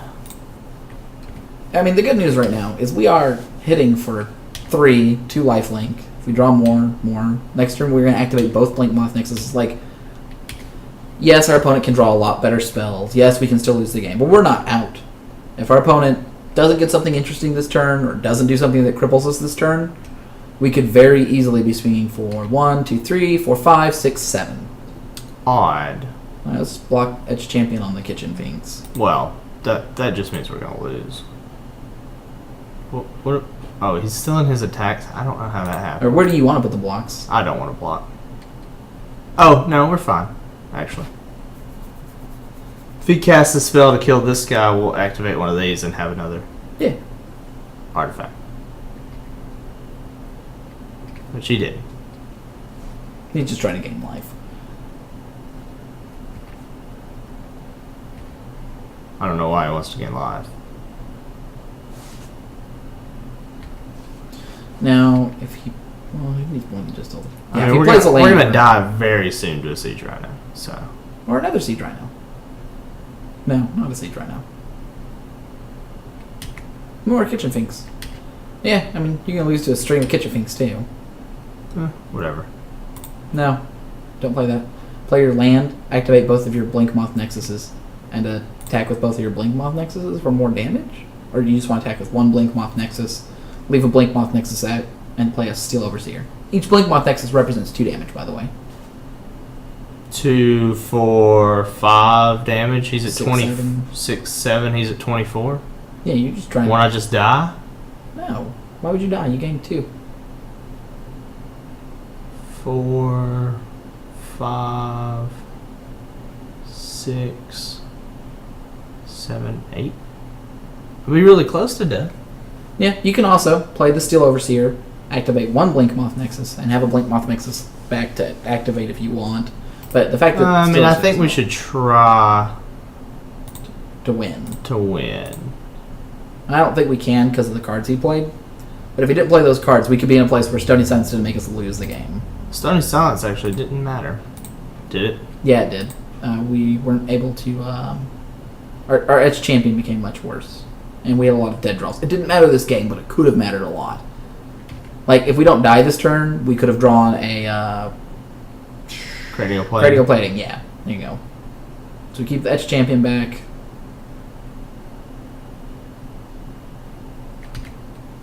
Yep.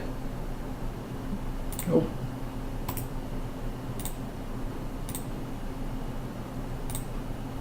Okay, I don't think we bring in the Wear and Tears for Stony Silence. I think we bring in the Master of Ethereum. I think we keep the Tezzeret. If he plays Stony Silence, he plays Stony Silence. Would you rather have the Wear and Tears for that specific card, or would you rather have cards that don't care about that? Whip players kill... I mean, I think I would like to have the Wear and Tears, but not the Thought Casts. Okay. And the Master of Ethereums? Yeah, Master of Ethereum, even though it's kind of large card, or kind of heavy mana cost. Though Whip players would have actually done really well against him that game. They would have done okay. Burnbot is Whip player's not that good against Kitchen Finks. I like Master of Ethereum against his big guys. We haven't seen that many of their small guys. I don't like Whip player against anything except for his... I mean, really, Wear and Tear wouldn't have mattered that game, so... Wear and Tear lets you... We just need to not mold to 5, really. Alright, let's try this then. So really, I don't want to go up to this many. So which would you rather have? We probably don't want more than 4 of these total. So we don't want to have a glut of 3 drops. We don't really play that many lands. I don't think we need Spell Skies. But they do block a lot of the stuff, so maybe... They let us redirect Abrupt Decays. I mean, I don't mind running bigger. I don't run mine smaller. Do you want to run 1 less Edge Champion, run 3 Edge Champion, 2 Masters, or... Do you think Stony Silence is really that big of a problem? I mean, it does keep us from winning with, like, the best card in our deck, so... In that regard, yes. You really don't want this many of these, though. You need to cut 1 Edge Champion. We need to decide if we want 4, 2, and 3, or 4. Let's just keep all the Edge Champions. Okay. So what am I missing here? You need to pull in the Whip players, or a Tezzeret, or a Thoughtcast, or a Master of Ethereum. I don't mind the Master of Ethereums. I don't mind running multiple 3-drops. Oh, really? Yeah. You don't mind running those? No, your Wear and Tears are also slower cards too. We have a lot of slow cards, but I don't think it's... You might have Kataki. Knickerbean, he only has so many slots. If our opponent's running... I would like to play first. 2 or 3 Stony Silences and 2 or 3 Kataki Let's War keep Rages, like... Oh, look! A 7-card hand we can keep. Yeah. Hey, we might just win this one. Economist, Darksteel Citadel, cast. I mean, it stops Darksteel Citadel, and it stops Cast. Mox Opal and all this stuff, but... So now we have 2 mana. Usually Stony Silence stops a lot of your draws off the top, right? The draws off the top. I mean, it's not coming down turn 1 to stop our Mox Opals and our Darksteel Citadels then. We usually have a lot of our hand out by then. I'm not saying Stony Silence isn't a threatening card. I'm just saying you can win through a Stony Silence that's on the board, and you can't really win through a Kataki that's on the board unless you're really ahead. Like, if our opponent played turn 2 Kataki, we would probably just lose if we didn't have a way to kill it. This is a good point. You can win through a Stony Silence. I'm not saying Stony Silence is not a good artifact card. I'm just saying in aggressive decks, I would rather have the Kataki. In slower decks, maybe not. What's wrong? Well, where's my 3rd mana there for the Master? That's what I want. Oh, yeah. Sorry, the hand's not super sick. I mean, it's not perfect. I don't want to play it if it's not perfect. Yeah, there's no reason to run too much. If I was him, I would be running... let's go ahead and... Oh, we can't redirect, sure. We should have attacked first then, right? He'd have done that regardless, so... He might have waited. Yeah, I'll actually go to land. There's my 3rd land. That's what I wanted. I guess I kind of got what I wanted. But yeah, you don't normally want to commit more than 3 cards to a specific matchup. If you're playing whatever kind of white XX He's that playing he's playing, Abzan. Yeah, he's playing Abzan. Then He's playing, yep. The Straight three- up big creature Abzan. the 3 Stony Silences are fine. Hey, a voice. I haven't seen the deck play that in a while. They usually play 1 or 2. It's fine. It's card advantage. Hey, look. That's what I'm talking about. But yeah, if our opponent plays a Stony Silence here, they've effectively made our Spellskite just a 1/4 or a 0/4. That's it, right? But if they played a Kataki, we would be not in a good spot. Uh-oh, our opponent's saying uh-oh. There's your 3rd mana. They talk a lot. That's fine. So do you want to attack with a Mimnot? Yeah, I can trade with a Voice of Resurgence that doesn't do anything. Why not? Seems legit. I mean, they get a 1/1 that might be a 2/2. I don't really care about that. I don't either. And when we do actually have instants to play. I mean, they can have their 1/1. Yeah, I mean, we're attacking all out again next turn with a Master. They'll probably play a creature, but we're not really slowing down here.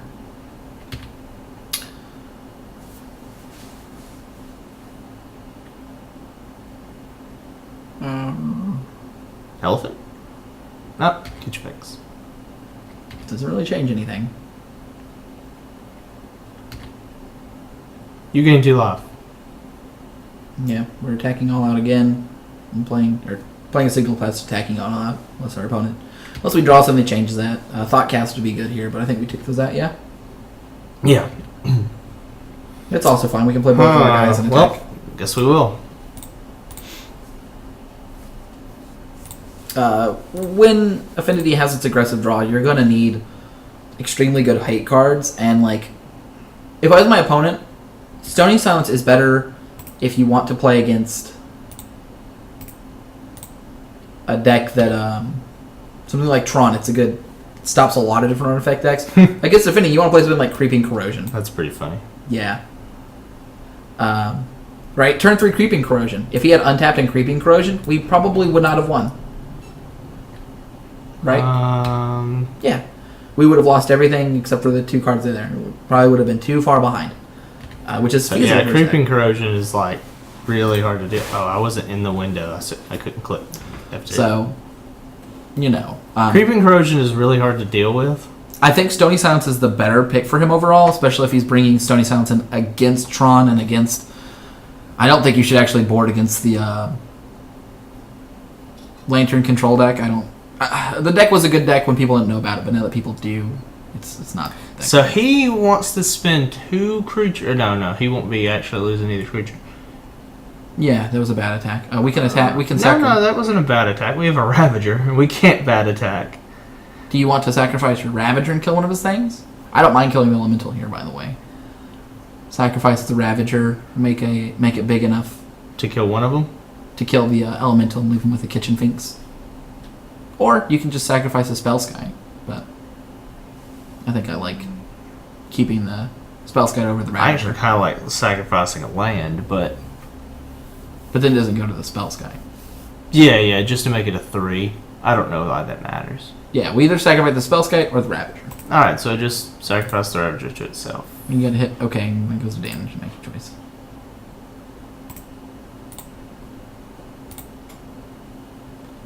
Alright. And then I click You click the triggered ability first. here, click here, Click the bottom trigger.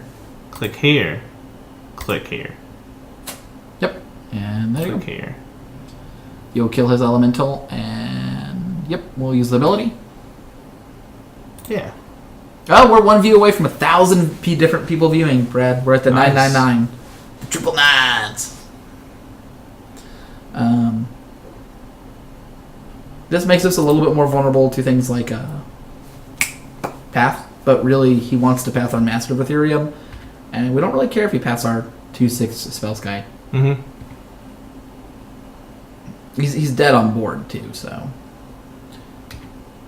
things like Stony Silence don't really stop that, but it can stop some of our best draws. Elephant. I wasn't planning on countering it. Well, it's good because you didn't get the option to. It's just too good. Oh, it says 1021 on this side. Nickerbean, we've surpassed the 9s. Nickerbean has told us the good news. Nice. All right. Well, shoulda sacked a land. I'm just saying that. Yeah, we should not have sacked the land. No. All right, let's attack with. Attack all out again. 2/6. If he double blocks, he dies. So yeah, attack all out again. Yeah. I mean, is that wrong? No, You can't that's block right. that one, or that one. So he has to block these two, Yeah, and that's his it. things just die. Yeah. All right. There's not He's much. very close to dying either way. Yeah, our opponent just. Oh, he is dying either way.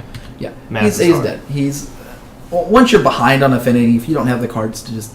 Yeah, we kept Catch a back up. 7-card hand and 1. Yeah, the only decks that are going to beat your 7-card hand in Affinity for the most part are decks with sideboard hate or combo decks that are turn faster. That's about it. Oh man, you can't even respond to their. You responded to us winning too fast. Hmm. Um, Nice. let's look at some of the cards and kind of review some of the new. Oh, you want to play another Oh, match? go for it. Yeah, I was going to look at some of the new cards because a bunch of them are out. Oh, I was gonna wait till the whole set was out. So that would probably be better if you. Yeah, we'll go in depth. I just wanted to look at a couple of them, kind of feel for the set. I think we have a pretty good feel for the whole set overall. And we'll pull up Origins over here. Whoop. I know.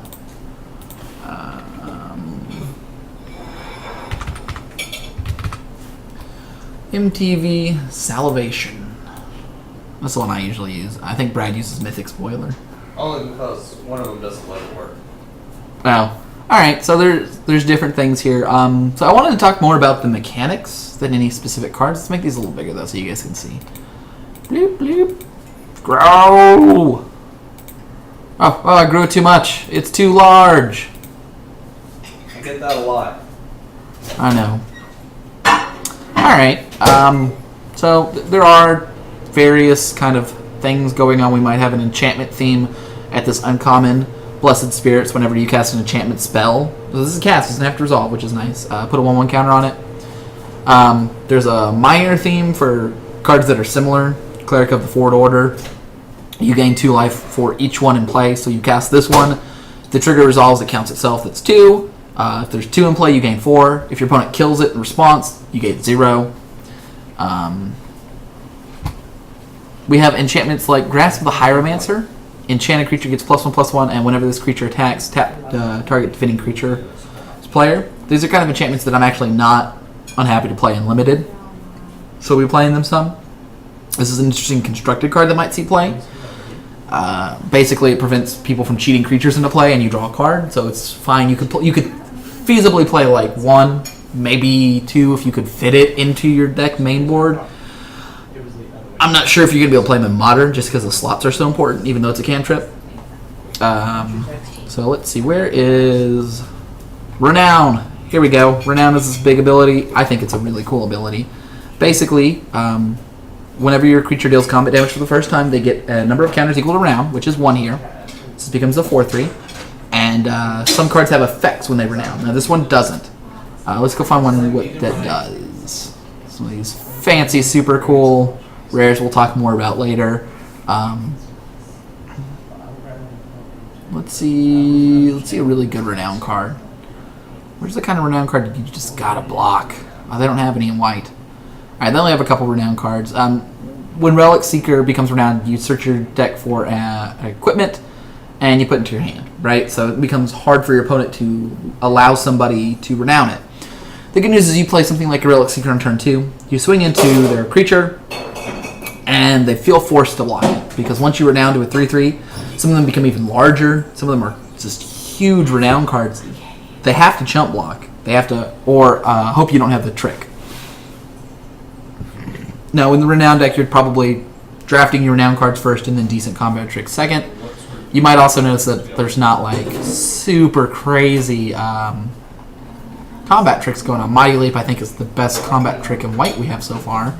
We'll probably see some more cards come out, combat trick-wise. Commons and uncommons are the cards you see last come out of the spoiler, so yeah. But something like Topan Freeblade, I'm fine playing 2 mana for a 2/2 Vigilance. Or 2 for a 2/2, that's fine. The fact that it has Vigilance means a lot with Renown because that means it gets to block as a 3/3 if they don't get to block it. Or they don't block it the first time. And blue, we are seeing... where is it? I think... where's the keyword? Prowess. Prowess is back. It's an evergreen, which means it's in most sets. And it's really got a good blue feel. I think it's a little bit in red as well.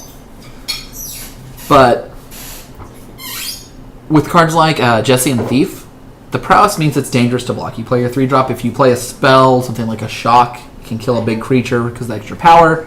You can survive, right? If I play a card that's draw a card or draw 2 cards at instant speed, I can use my 2/4. Maybe that trades with a card. Maybe it just makes my card survive. Maybe I played a combat trick that killed another one of the creatures, and they felt like they had to block the Jesse and Thief. Because whenever it deals damage, you draw a card. This is a strict upgrade from the prior pay 3 mana for a 1/3. When it deals damage, you draw a card. It's actually a pretty impressive card. We have cards like Ring Warden Owl, 5 for a 3/3 flying prowess. When your opponent blocks this, if you have mana untapped, they usually have to assume that something like this could be a 4/4, super easy. Prowess is a powerful ability, powerful bluffing ability, and your opponent is usually best served to assume that you have some way to activate it, especially later in the game. We do see here with Separatist Void Mage, the new cost on a Mana War. Originally used to be 2 colorless blue for a 2/2 bounce creature, and now it's 3 colorless 2/2. You may bounce a creature, which is a slight upside, but not significant. When you look at Black doesn't have Spell Mastery primarily. We'll talk about Spell Mastery in a minute. I think it has... what is it? Some Prowess? Not Prowess. Oh, it is Spell Mastery. Okay, Spell Mastery is a blue, black, red mechanic. Here we go, Unholy Hunger. 5 mana for an instant destroy target creature. That would be a fine card. I would play that card. We do play that card. In fact, we have that card in the set right now at 4 colorless, black, destroy target creature.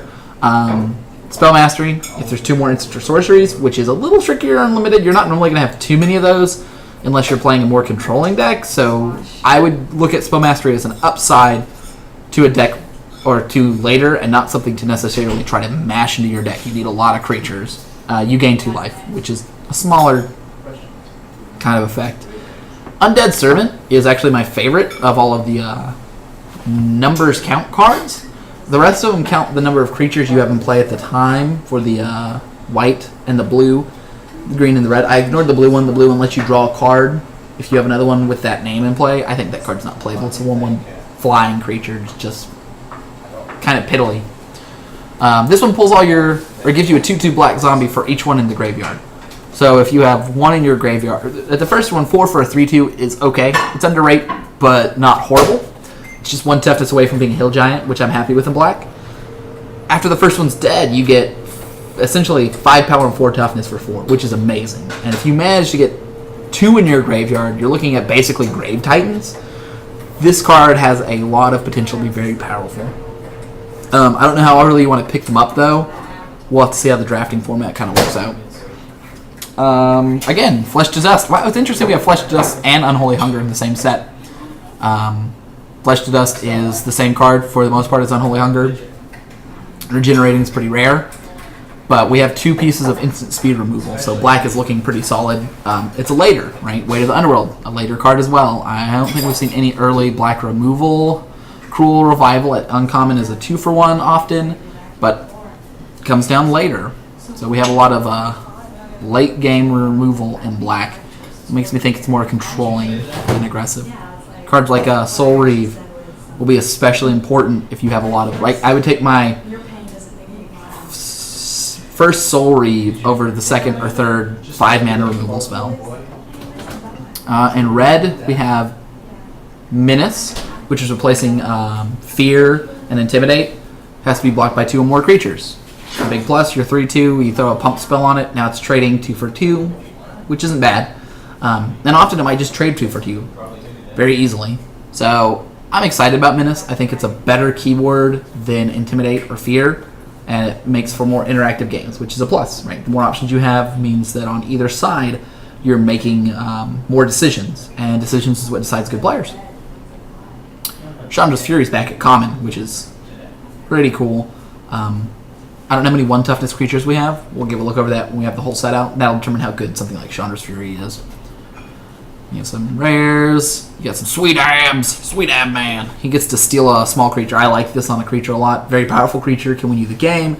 But at the same time, it's mostly removing a blocker. Your opponent has to commit 3 toughness blocker to really get anywhere. There's some Spell Mastery in red, although that's at rare. And we see it here at common, right? 2 damage at 1 mana. 3 damage if you have Spell Mastery. I think Spell Mastery is most realistic in red, but you'll see a lot of Grixis decks kind of shaping up to be some sort of control Spell Mastery deck with some win conditions. I can see that coming out, which will be one of the more fun decks to play. I'll try to play it, but I don't know if it'll be the best. We've got Lightning Javelin right here, another solid kind of early removal spell. We're seeing a lot of those sitting around. A little bit of Renown in red, which is interesting. I'm not sure. Actually, I'm pretty sure I would not play this card. Paying 1 for a 2/2 that has Menace is just not that impressive. Most of your creatures' toughness is going to be 2, so it's going to trade with 1 creature. And then when you draw it late, it's just not very impressive overall. Infectious Blood is a really cool enchantment. Usually you don't want to play auras, because you go to play your aura, your opponent, even if you resolve it, untaps, kills your creature. You spent 2 cards, they spent 1 card, they're ahead a card. You're down a card, that's bad. Infectious Bloodlust, however, right? An enchanted creature has +2/+1, has haste, attacks each turn as possible, is better than that. Because they tap out. You put your Infectious Bloodlust, let's say that you play 2-drop, you play 3-drop, turn 4 you play 2-drop, you Infectious Bloodlust on after your opponent tapped out. You attack with your creatures. Your opponent blocks or kills or untaps or does anything to kill your creature's Infectious Bloodlust because they don't want to be hit by your 4/3. Assuming you just play a 2/2, some sort of trashy 2/2. Now you have another Infectious Bloodlust in your hand. Now the next creature you draw, you can play your 3-drop and possibly play it with haste. So once you have 2 or 3 of these, your opponent can no longer 2-for-1 you. They have to 1-for-1 you several times, having the removal and dealing with a creature with an extra 2 toughness and 1 power. You can also put it on your opponent's creatures if you want them to attack for racing reasons, but that'll come up much less. +2/+1 is a very real effect. What other kind of commons and uncommons do we have going around here? Ravaging Blaze, I think, is one of the best cards in the set. With Spell Mastery, it lets you kill a creature and burn an opponent, and often this will act as instant speed removal of a creature.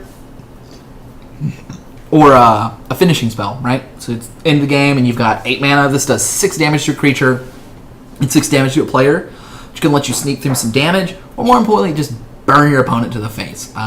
There are going to be games where you lose because you don't have Spell Mastery. So don't count this as a Spell Mastery card unless you have the correct amount of instants and sorceries to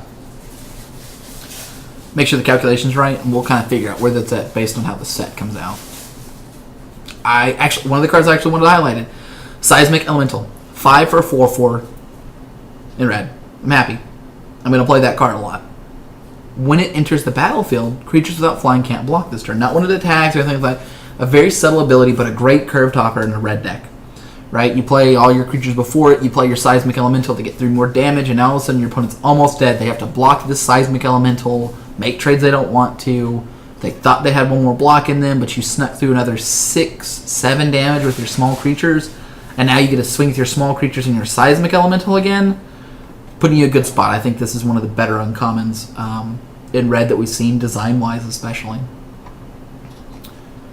We've got some more kind of nifty cards. We'll kind of go more into detail about this, but the limited things with like target creature with power 2 or less powerful cards overall at smaller costs, but on a body I don't mind playing. I'll play the 2/1 for 2 often. So it doesn't have to have a big upside, it can have a small upside.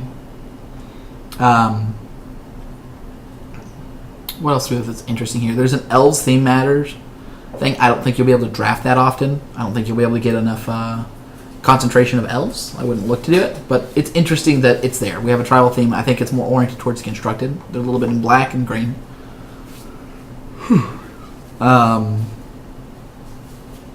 Let's see, what else do we have that's especially exciting? Renown in green as well. So we're seeing Renown in basically most colors except for black. We might see a Renown rare in black or uncommon, but it's probably just going to be mostly in the rest of the colors, primarily green-white. I don't know if we actually have any in blue either. It's kind of like an honor-based kind of thing, which fits well in green and white. But Glory is also kind of a reddish feel sometimes too. We'll see where else is at. Jiragat Invocation is kind of an overrun variant. I like it at 6. The +3/+3 must be blocked. It's going to trade a lot more cards, but it won't win you the game as often. But it can put your opponent into a position where they can't swing back because they won't have creatures. We'll talk about the flip planeswalkers probably next time when they're out. They are exciting. But yeah, here's another good Renown card, right? Renown T. You get 2 1/1 counters, pay 5 for a 4/4 trample. I'm happy with that. And it forces your opponent to block over and over. Rock's Maulers will be one of the better green commons, I feel like. I'd be happy to have a couple of those in my deck. Probably up to 3. Very easily. Or Valeron Wardens, right? 1/3 for 3, Renown 2. Whenever a creature you control becomes Renown, draw a card. You don't need any of the Renown cards for this to be good. This is fine by itself. You just play this one, and if it gets through, your opponent is basically going to be facing down a 3/5 on turn 4, and you drew a card. Very strong. Combat tricks to back these kind of cards up are going to go a long way. We have a cycle of uncommon 2-color cards. I think they're all great and limited. They're oriented at limited. I don't think any of them are bad. I think the worst of all of them is probably the Shaman of the Pack, just because it goes in a very specific deck, the Drain deck, the Elf deck. But it's going to drain for 1 always, and usually, or unless your opponent kills it in response to trigger. But usually for 2 or 3, sometimes up to 4, which is not bad at all. If you end up in an aggressive green elf deck, or mid-range green elf deck, and you have any reason to splash black, Shaman of the Pack comes to the forefront pretty quickly. I think Citadel Castellan is one of the best of these set, just because it's a 2/3 for 3, so often your opponent won't be able to play a creature bigger than it. It swings into it, and if for any reason it gets through, as it very easily will, because it's hard to block a 2/3 on turn 3 or 4, it becomes a 4/5 Vigilance, which is ridiculous, and I don't think there's too many cards that are bigger than that at common and uncommon that can just easily deal with this 3-mana card that's huge. Bounding Crisis is also a very good card right there, being able to untap. I don't know if blue-green's a thing yet. We'll kind of see as it keeps going. I'm excited that Goldforge Sentinel's back. It's better in a core set here. The fact that we have access to just a 4/4 flying for 6, if you want it, essentially just a dragon for any color, can add a lot of pressure to a lot of decks that wouldn't normally get access to that, right? You throw this in your green-red deck or your mono-green deck, and all of a sudden you have a threat that your opponent might not be thinking about that access. Jaemaida Tome is back. It's not a card I'm too particularly excited about, but I'll play it in some different decks. Veteran Sidearm. 2 to play, 1 to equip. I don't think it's good enough. I don't think putting a card in that is basically pay 1, creature gets +1/+1 permanently, is strong enough. I don't think it represents a full card often enough. In some decks it will, obviously, but in most decks it's just not pushing through quite enough effect to represent a card, right? You don't want to run a 1 mana 1/1. This card is better than that, but not significantly. And I think with lands, I think that basically wraps it up. But next week we'll have more cards. When the full spoiler release, I'll kind of go into deep detail and kind of talk about each card from a limited perspective, and we might go back and talk about which ones we think stand out for Constructed as well. Constructed is more of the standard side. I don't think any of these cards are modern exciting. People have been talking about Kytheon Gideon for trying it out in variations of Affinity.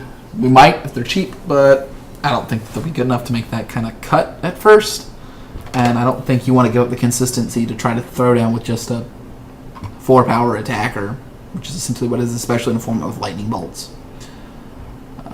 Yep. I think that pretty much sums it up for Mobius pick for today, guys. We'll see you later this week. I think Wednesday we'll be doing some paper magic and trying that out. We might even try the new Scry roll. I'm not sure what guys are thinking or not. But we'll catch